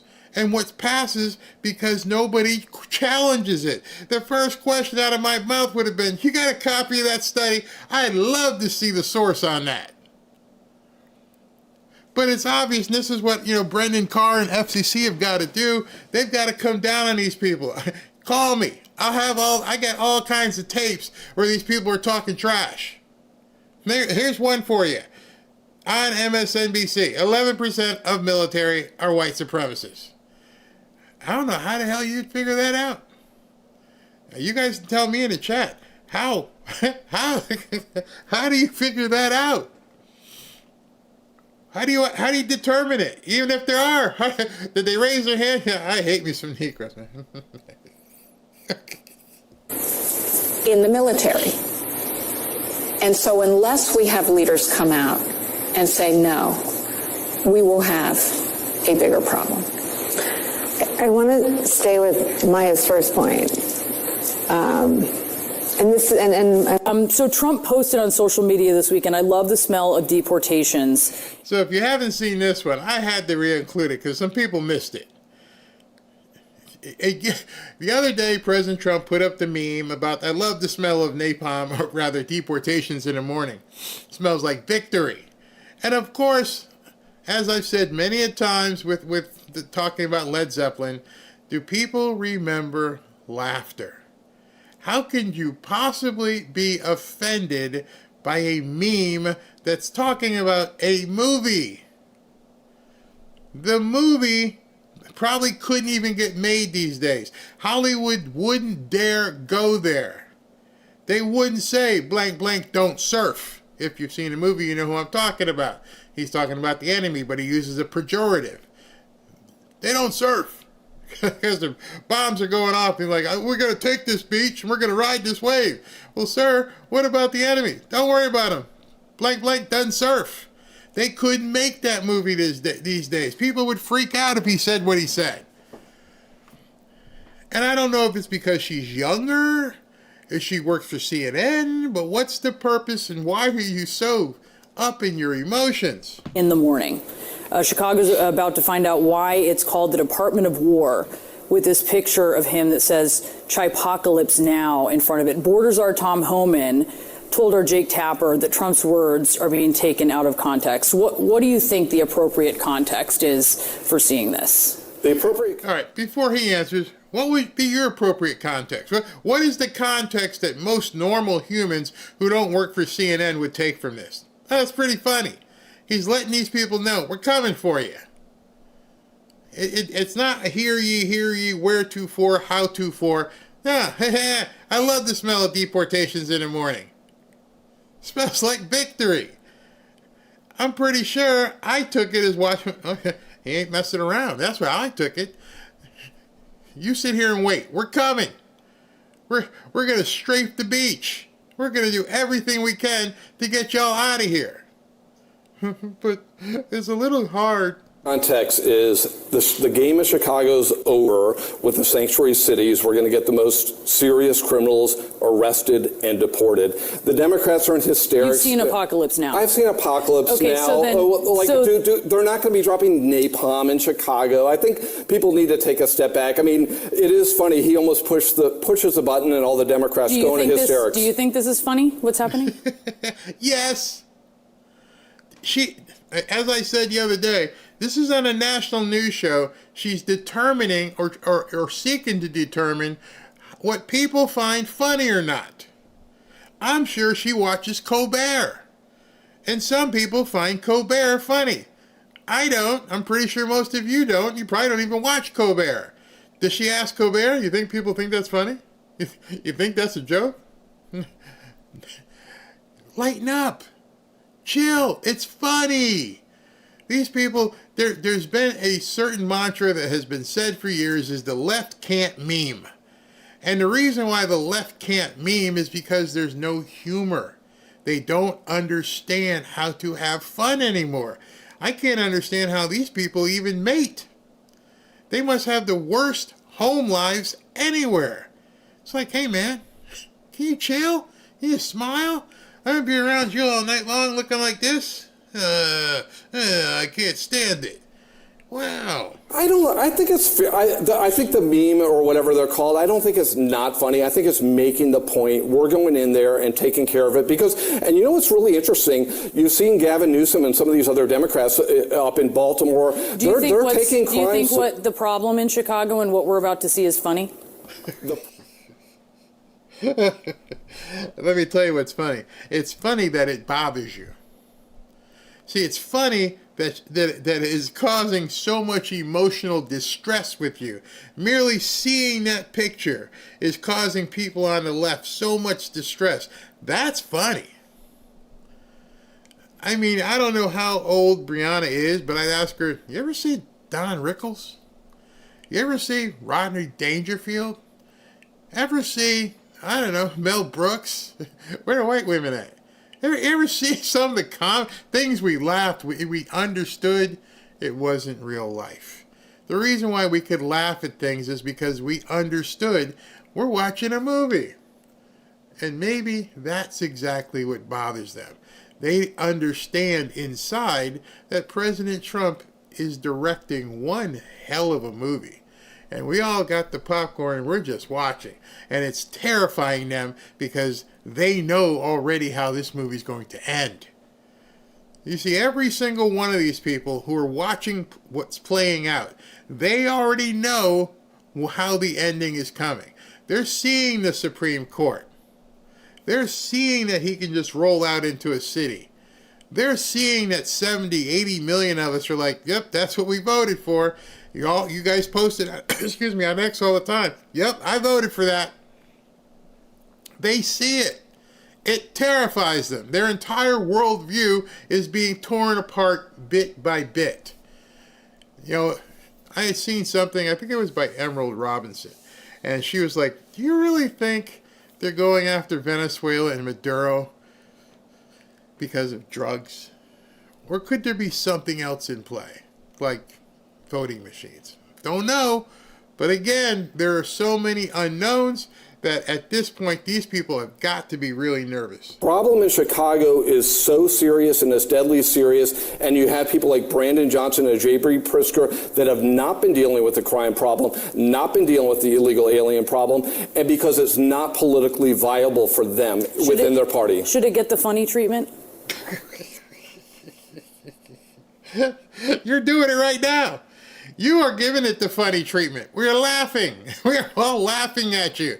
I can't even imagine all the comedians I've seen in my life. And then the new comedians now that are reemerging like Dave Chappelle, and they're like, we're not taking this anymore. We're going to tell funny jokes. You don't like it, don't come to the show. Jerry, what's his name? Seinfeld. He's getting back into it. And he's like, we're going to tell jokes. There's a reason why jokes work. There's a reason why they're funny. And there's a reason why people won't go to crappy movies anymore. Nope, we don't want to see Jill become Joe. Nope, don't want to see it.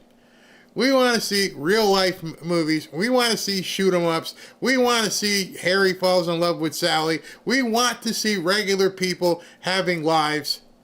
The top movies, that's what they're all about. And we love superheroes if they're not woke. And so, yes, we like to laugh. We like to have fun. Fun. Imagine that. These people must have no fun. I bet you they'll be bitching tomorrow because President Trump went, oh my God, he went out to dinner in Washington, D.C. Oh, but he went to a really expensive restaurant that none of us will ever get to go to. Oh my God. You watch. Undoubtedly it's coming. President Trump went to a restaurant where the plates there are $200 and $300 for a meal for two people. Yeah, that's where he went. They got one down here. It's awesome. Hope you get in sometime. Stop apologizing for having fun. Stop apologizing for living your life the way you want to live it.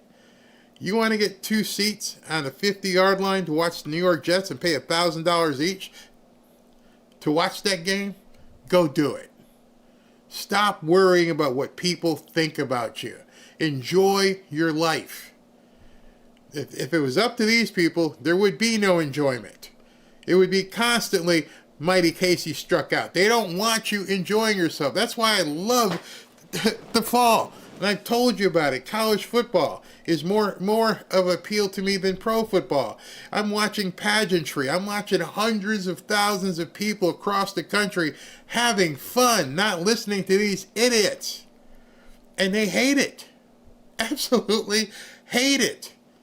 And I'm loving watching this past weekend. If you guys haven't watched, even if you don't like football, turn on a game this weekend. Especially if it's like Tennessee or Bama, anything in the SEC. And just look at the crowd.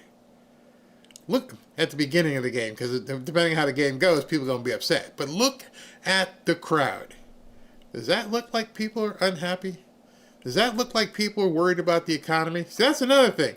Real life trumps, pun intended, the BS you see on the news.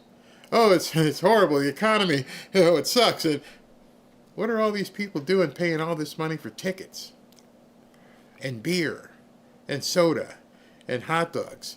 You know what's funny? When that Karen took the baseball away from the little kid, it's funny how she brought her politics into the baseball stadium and she got rocked. Completely rocked, made famous across the world because you acted like you do when you're, doing the protest line. People here having fun. Let the kid have the damn ball, lady. What was the other one? The other people at Tay-Tay's event. And he's cheating on his wife at the concert. And he got made famous. Everybody else was having fun. You got caught. See, Democrats don't want you to think like that. Democrats don't want you to see these incidents. Democrats don't want to look at 100,000 people having fun, especially in the South. I love it. I love it. And I told you guys for months, wait till August and September come around. Watch what happens. And now they can't get in the audiences because she's asking them, you think that's funny? Meanwhile, everybody who's got a sense of humor is like, oh, yeah, hell yeah. Should it get the funny treatment, meaning what? Can we put the meme back up? Let's put it back up. Should it get this treatment? I think it's a good way to send a message that they're going in and dealing with this. And to say, if you want to say who treats crime more seriously, this administration or the prior administration, you just have to look at the numbers and look at what the Biden administration did. It was a complete joke, particularly at the border. In addition, I want you to understand something. I don't know how many of you listen to Taylor Swift. I don't. I don't know how many of you listen to Metallica. I do. I don't know how many of you listen to Pavarotti. He's died, but yeah, sometimes. See, the thing is, Pavarotti, for the most part, isn't going to sing a Metallica song. Metallica not going to sing a Taylor Swift song. And what I mean by that is, from a marketing perspective, you advertise, you give the product to the people who are going to be consuming what you're advertising. And why I bring this up is she's talking about a meme that wasn't directed to her. You're not in the audience, honey. We don't really care what you think. President Trump was letting his supporters know this is what's going on. And we had a great time watching it because that's our audience. We are consumed. We are consuming his content. I show you his content. He knows we're showing and looking at his content. I don't show you any Colbert stuff. I don't show you any Jimmy Fallon stuff. Why? Because that's not our audience. The Fanfare family could give two poops about what Colbert says. I barely show you stuff from, what's his name? Bill Maher. You have to understand your audience. She doesn't understand. She's upset. Her fifis are hurt. She's being emotional. But she's holding up Taylor Swift's album at a Metallica concert. Nobody cares. It wasn't meant for you. Now, I want you to be aware that there's a new narrative afoot. There's something else about to happen. I mentioned it earlier. Listen to this crap. Looked and studied and figured out what creates crime, what stops crime, how crime happens. And the evidence shows one thing that I think most people, even in our own community, do not fully appreciate. The police are not there to prevent crime. I don't know what community he's referring to. Because every community I lived in pretty much knows They're there to prevent crime. Now, if he's talking about response times, that's after the crime has taken place. But for the most part, if there's a presence, if you know there's patrol, or back in the day when I was growing up, they actually walked down the street. They would beat cops. Remember that? How old are you? You remember that? Where they would walk up and down Main Street, two of them. And they just would go to store to store. Hey, how you doing, Officer O'Brien? Top of the day. And they just keep walking. And people knew, don't mess, they'll be back. They just keep circling the block. Oh, it was preventative as hell. So what community is he talking about saying doesn't prevent crime? The hood. And the hood, because we're not going to go in there and get killed, let y'all kill each other. But now this is the new narrative. Police don't prevent crime. Police do not prevent crime. At best, they catch criminals after the fact. And that's great. That's necessary, yay, right? But if what you're actually saying is that you're worried about crime prevention, putting more police on the streets does nothing to help crime prevention. I don't want to live where you live, bro. I'm pretty sure, and I've related the story to you after October 7th, the synagogue right up the street. There was told you, came home, there was all kinds of guys running around in Jeeps and machine guns. What the hell happened here? Well, I'm pretty sure nobody else was going to mess with that synagogue. Oh, it prevented crime for sure. Absolutely prevented crime. They parked right there. Nothing happened. Anybody who was thinking about doing anything criminal towards the Jewish synagogue had to think twice. Like, they're protected. You can go all the way back in mob movies. Go back to The Godfather, and they're driving around. You see the cops, you just keep going. You don't do what you planned on doing. Call it off. This new narrative is kind of scary. To achieve crime prevention, and putting military troops on the streets, putting Marines on the streets does less than nothing to prevent crime. The Marines are not trained to prevent crime, right? You want another movie analogy? You want to prevent crime, you need to get Clarice Starling up in here, right? You need to get some FBI profilers up in here to prevent... We don't need the profilers. You don't need the profilers. You already know who they are. They've been showing you themselves every single weekend. They shoot people en masse. And it's over there. There's no profiling needed. It's just get out there in the community and get it done. And what I find just completely ignorant by these people is because they're younger and they don't know. When things started happening in 1960s, when there were riots, who do you think they called in? I can tell you for sure, because my dad was one of them. My dad had to go, quote, police the streets in the National Guard. So what? This whole new narrative that the police aren't trained for it. You don't need to be really trained for this. You just need to make sure you tell somebody you can't be here. You can't do that. I'm not here to investigate. I'm here to enforce. Man, these people are crazy. Crime, that's what they do. The police and the troops don't do that. I want to be clear that, law enforcement isn't to prevent crime. Law enforcement solves crime, okay? So now it cannot be by accident. These people are parrots. Understand this is the new rollout coming. They got to check the wind, see how people respond to it. None of it, there's no originality here. Everybody just say the same thing. Let's see how it works out, okay? Well, are they buying this one? No. All right, we'll change and come up with the new lie. My job, as I figure it, is to let you know what the new lie is. This is the new lie. They're now putting up the flagpole and go, okay, we're going to start telling everybody that cops don't prevent crime. Which is probably going to be a surprise to a lot of people who are cops. Silly me. I thought me being outside of this store or business or driving around was to prevent people from doing stuff.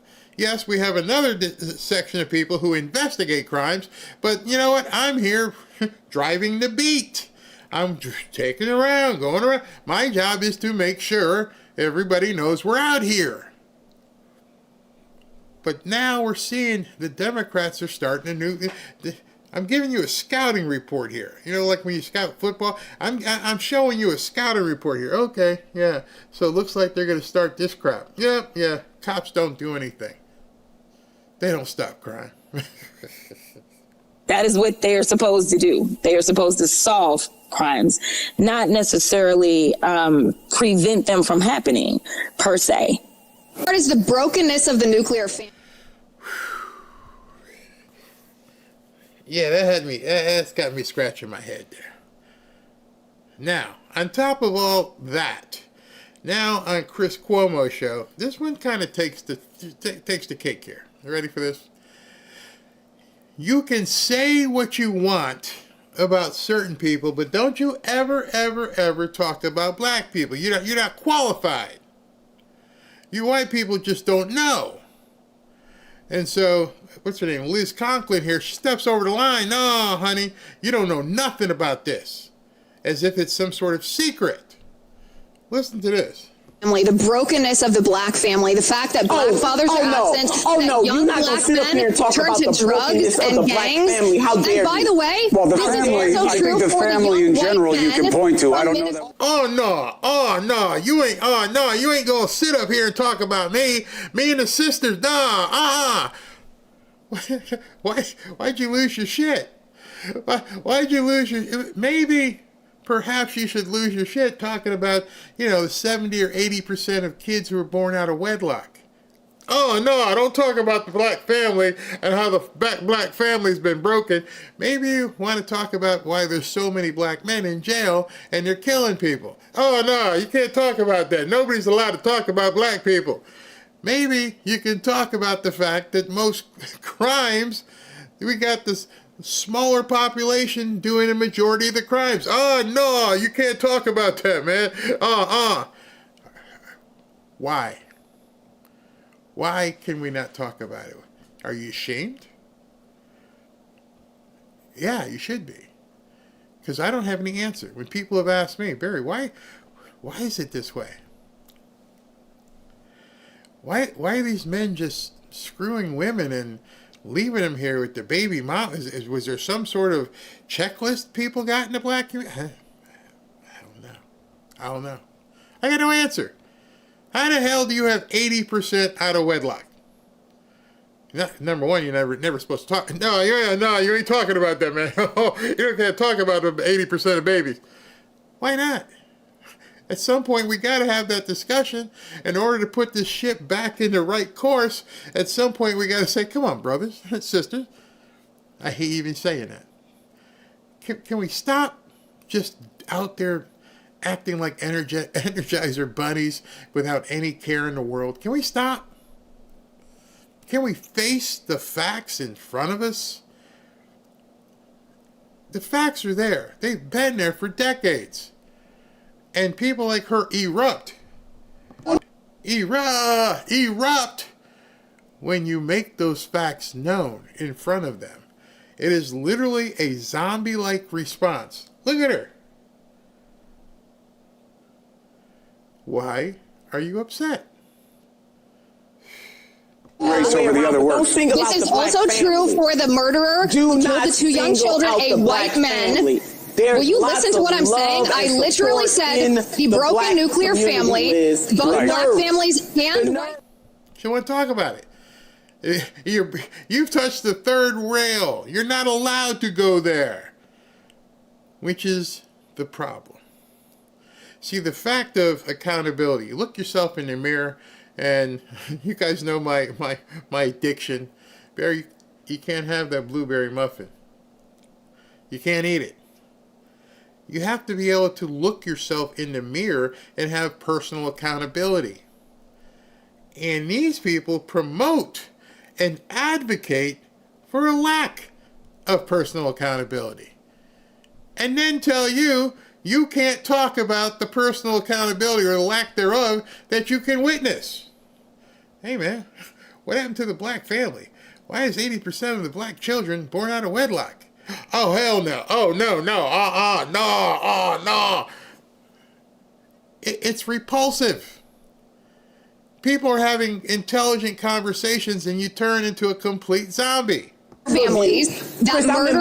Right. You singled out black families, but if you're saying all families, it's a different point. It's especially evident in the black community, but it is also true that when fathers are absent, that young men are more likely to commit harm. Don't even want to hear what you have to say. Don't even want to hear it. I'll put you guys on a text thread. Put us together. I'll put you. If you're open to that, Liz, I'm open to it. I'll put you together. Liz is open to conversation. Let's do it. Nina's open to conversation. That's why we're all here. It's not an easy conversation to have, but it's an important conversation to have. We'll keep having it. Liz, thank you for being here. Nina, appreciate you. I'll put you guys together right after the show. All right? Please do. I will. You. 4 minutes. The Democrat. Why you got to do it after the show? They're sitting right there. You can let's put it, instead of a 3 screen, put it in a 2 screen and just shut up. Hit mute. Go ahead, ladies. Talk about it. Oh, no, we'll do it off air. Why? We want it. Let me get some popcorn and watch you two talk about it. Actually, we'll watch you try to talk and watch her try to scream at you. Because she ain't going to tell you anything. There's nothing you can say. Here's a fact. 82%, I think whatever it is, are having babies out of wedlock. Can you answer this? That party, Sean, is terrorizing the American people. Just think about what is happening in our major cities, the bloodbaths every single weekend. One victim after another, one shooting after another, one murder after another. When you have Democrat politicians like Pritzker and Newsom that are freeing illegal alien pedophiles, illegal alien child abductors, illegal alien murderers back into our streets, to kidnap people, to beat them senseless, to stab them and shoot them to death. This is terrorism being waged against the American people. And then you look at that video that chills our very souls out of Charlotte, that beautiful young woman stabbed to death.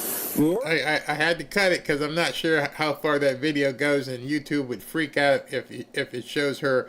Yeah, I had to cut it. Yeah, it shows her getting whacked. Okay, so let me just jump to here. Crap policies of catch and release for barbarians and savages is truly an act of terror, Sean, against the American people. It cannot be explained unless you deeply, fundamentally hate America. I think, Brett, that the Democrats have walked into a trap that the president's approach on crime has set for them. Just as Dash has suggested, this crime issue is one where people want to see it stopped, ended, suppressed. They want to feel safe in our urban areas in particular, but elsewhere as well. And to the extent that what the president is doing is bringing that about, it's going to be popular.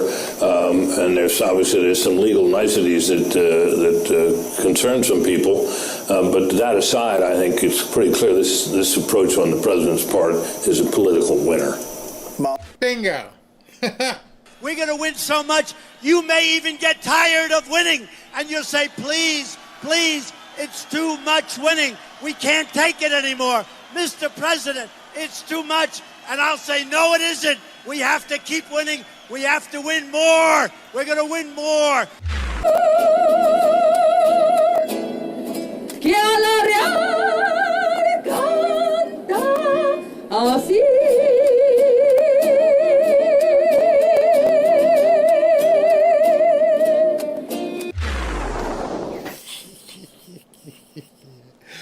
Oh, I can't help it. Oh, that lady. Oh, these people. You know what it is?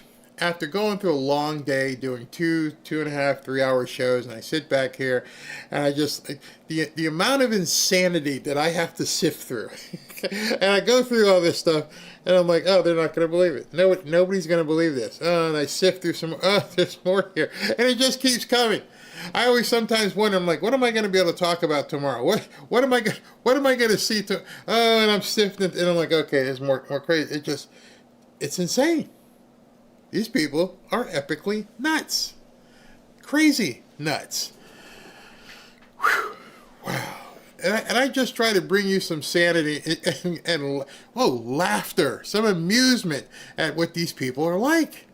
They make no sense. Can you imagine if you're on the left and you think that's reality? If you sit back and listen to these people like, huh? You have to. Oh, cops don't do anything. Really? Did you say that when Jimmy Ray got popped? People. Christy says, I wish that clip did exist. Please, Dio says, please, Mr. Trump, may I have more? Want to keep waiting more. Where'd she go with that? I wish oh my goodness, she just mushes together. The left doesn't know what laughter is. It's crazy, absolutely. All right, so I'm glad you guys got to see President Trump. Now you'll see some real crazy stuff begin happening, because I talk about agonal breathing quite a bit. You're about to see some serious agonal breathing, because if their money is beginning to get siphoned off with the pharmaceuticals, oh hell, it's going to break loose. But first they'll do the lawsuits like they always do. They'll get some district court judge to say you can't do it. And so basically you get like a 3 or 4 month. You won't even get that long, because the Supreme Court will be back in October. So whatever they were going to do, pretty much game over. The Supreme Court's back in 3 or 4 weeks, and the game on. They're going to tear stuff down. My cats go crazy with the crazy singing women.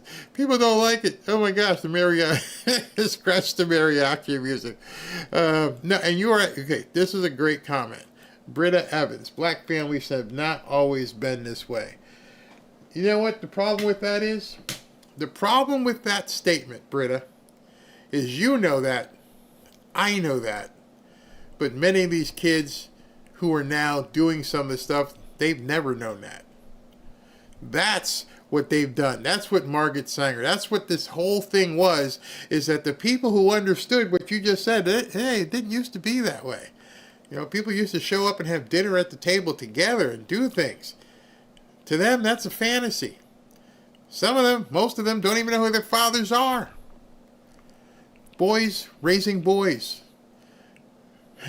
The parents, mom who's in the house is okay with, you know, little guys out there slinging rock because she's getting paid. Yeah, it wasn't all that way, but to them, they don't know different. That's the problem. All right, so thank God for Mr. Bray. He is systematically deprogramming people in real time. I don't know about deprogramming people. I just want you to see, as president, you know, let me just tell you this. President Trump told me, without telling me specifically, told me this is what you have to do. He said, I watch what's going on. And because I watch what's going on, I expect other people to understand what your enemy is like. And having played football and understanding, watching the game films of your team, and you got to watch, because you got to understand what they're all about. Too many people go, I can't even hear this anymore. I can't watch these people. No, that's where you lose. That's why you get surprised and you don't understand. That's how you get stuck on a train, because you don't realize this is what they're capable of. This is what you don't realize. This is why you need situational awareness at all costs, is because you may not be paying attention to people. So I got another video I can play for you right here before we go. President Trump, I got it, SV, thank you. Where President Trump goes into Joe's Stone Crab in Washington, D.C., and of course the people go crazy. Let me put my ears back on so I can hear it, because I want to hear this myself. Hold on, I'm pulling it up. It's going to be easier once I get the other office. Well, you'll see. I'll just leave it at that. Let me bring this in real quick. I love how he just holds court. It's just like, I'm here. Hold on, let me pull it up. All right. Here we go. Cut 2. Cut. Thank you.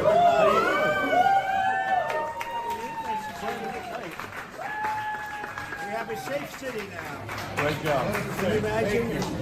We did it in 12 days, but now it's almost a month. We have a safe city. So that's good. Enjoy yourself.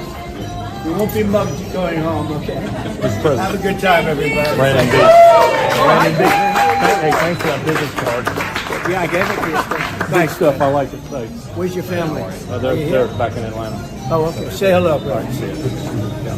Have a good time, everybody. Don't drink too much. Don't drink too much.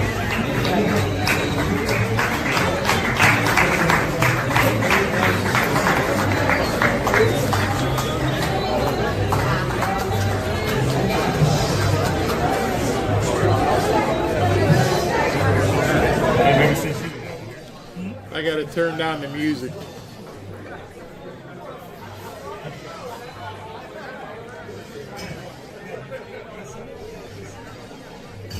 That's absolutely, thanks SB for that. That's absolutely awesome. Awesome that he's out there showing people have a good time in Washington, D.C. Albeit he's got Secret Service and all kinds of guards around him. And I'm sure the guards were there beforehand. There's probably a couple of guys at the bar were guards. But nonetheless, he's out. And, you know, he's at a restaurant having a good time. All right, let me do super chats and then go see the wife and the dogs and figure out what happened to Rumble today. All those things at once. And what? SB's hit me up with another text. Wait, you got another video for me? Is he eating his steak or something this time? I don't want to hear the protesters. I'm going to go eat myself. All right, so here we go. In a video released by the feds, it shows him saying, "I got me a." Yep, that's exactly. He's talking about the guy on the train. Exactly. That turns it into a hate crime immediately.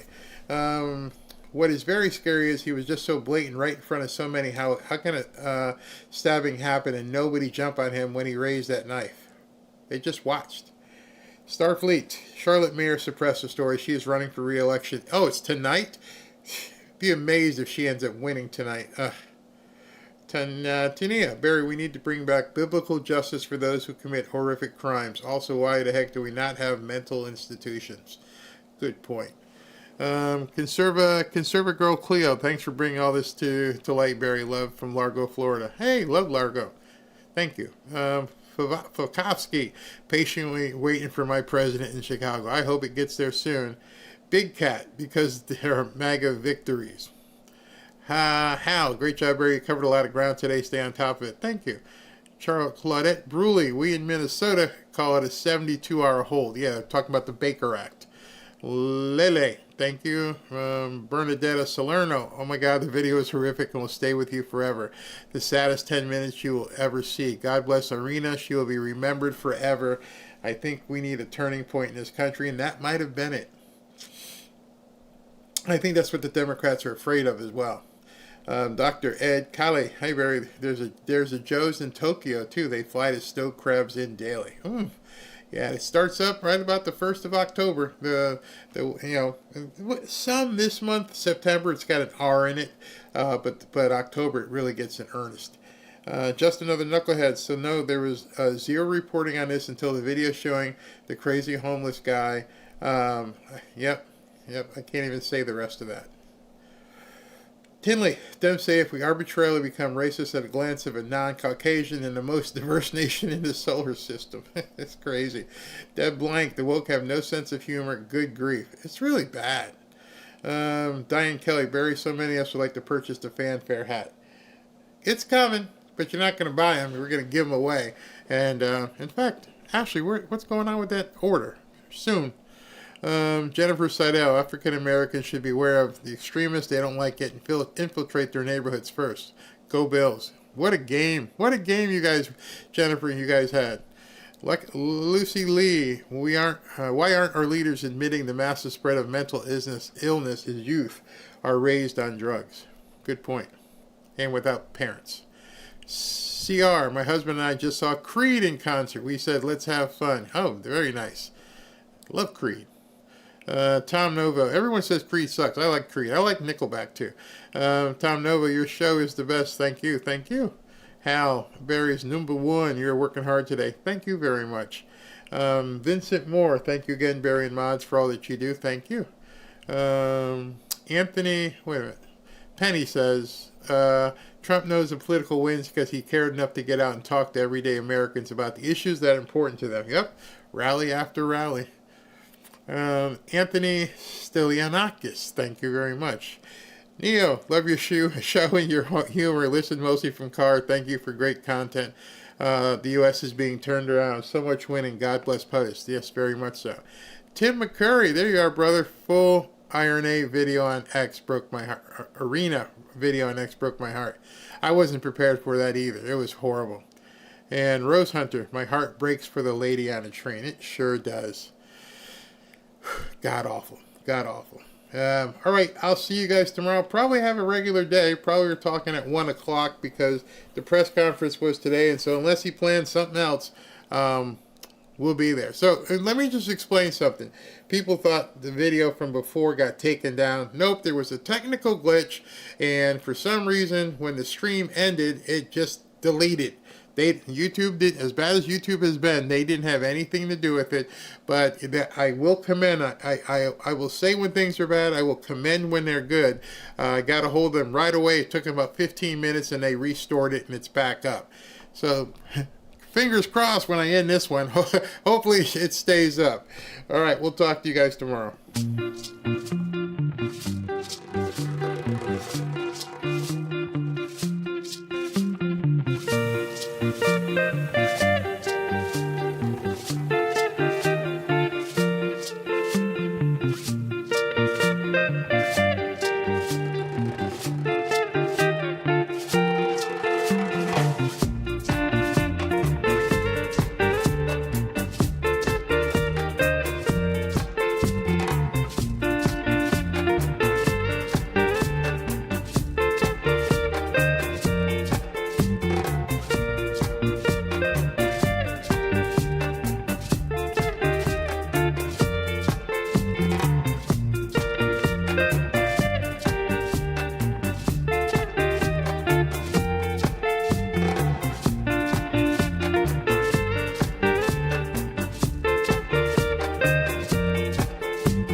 Thank you.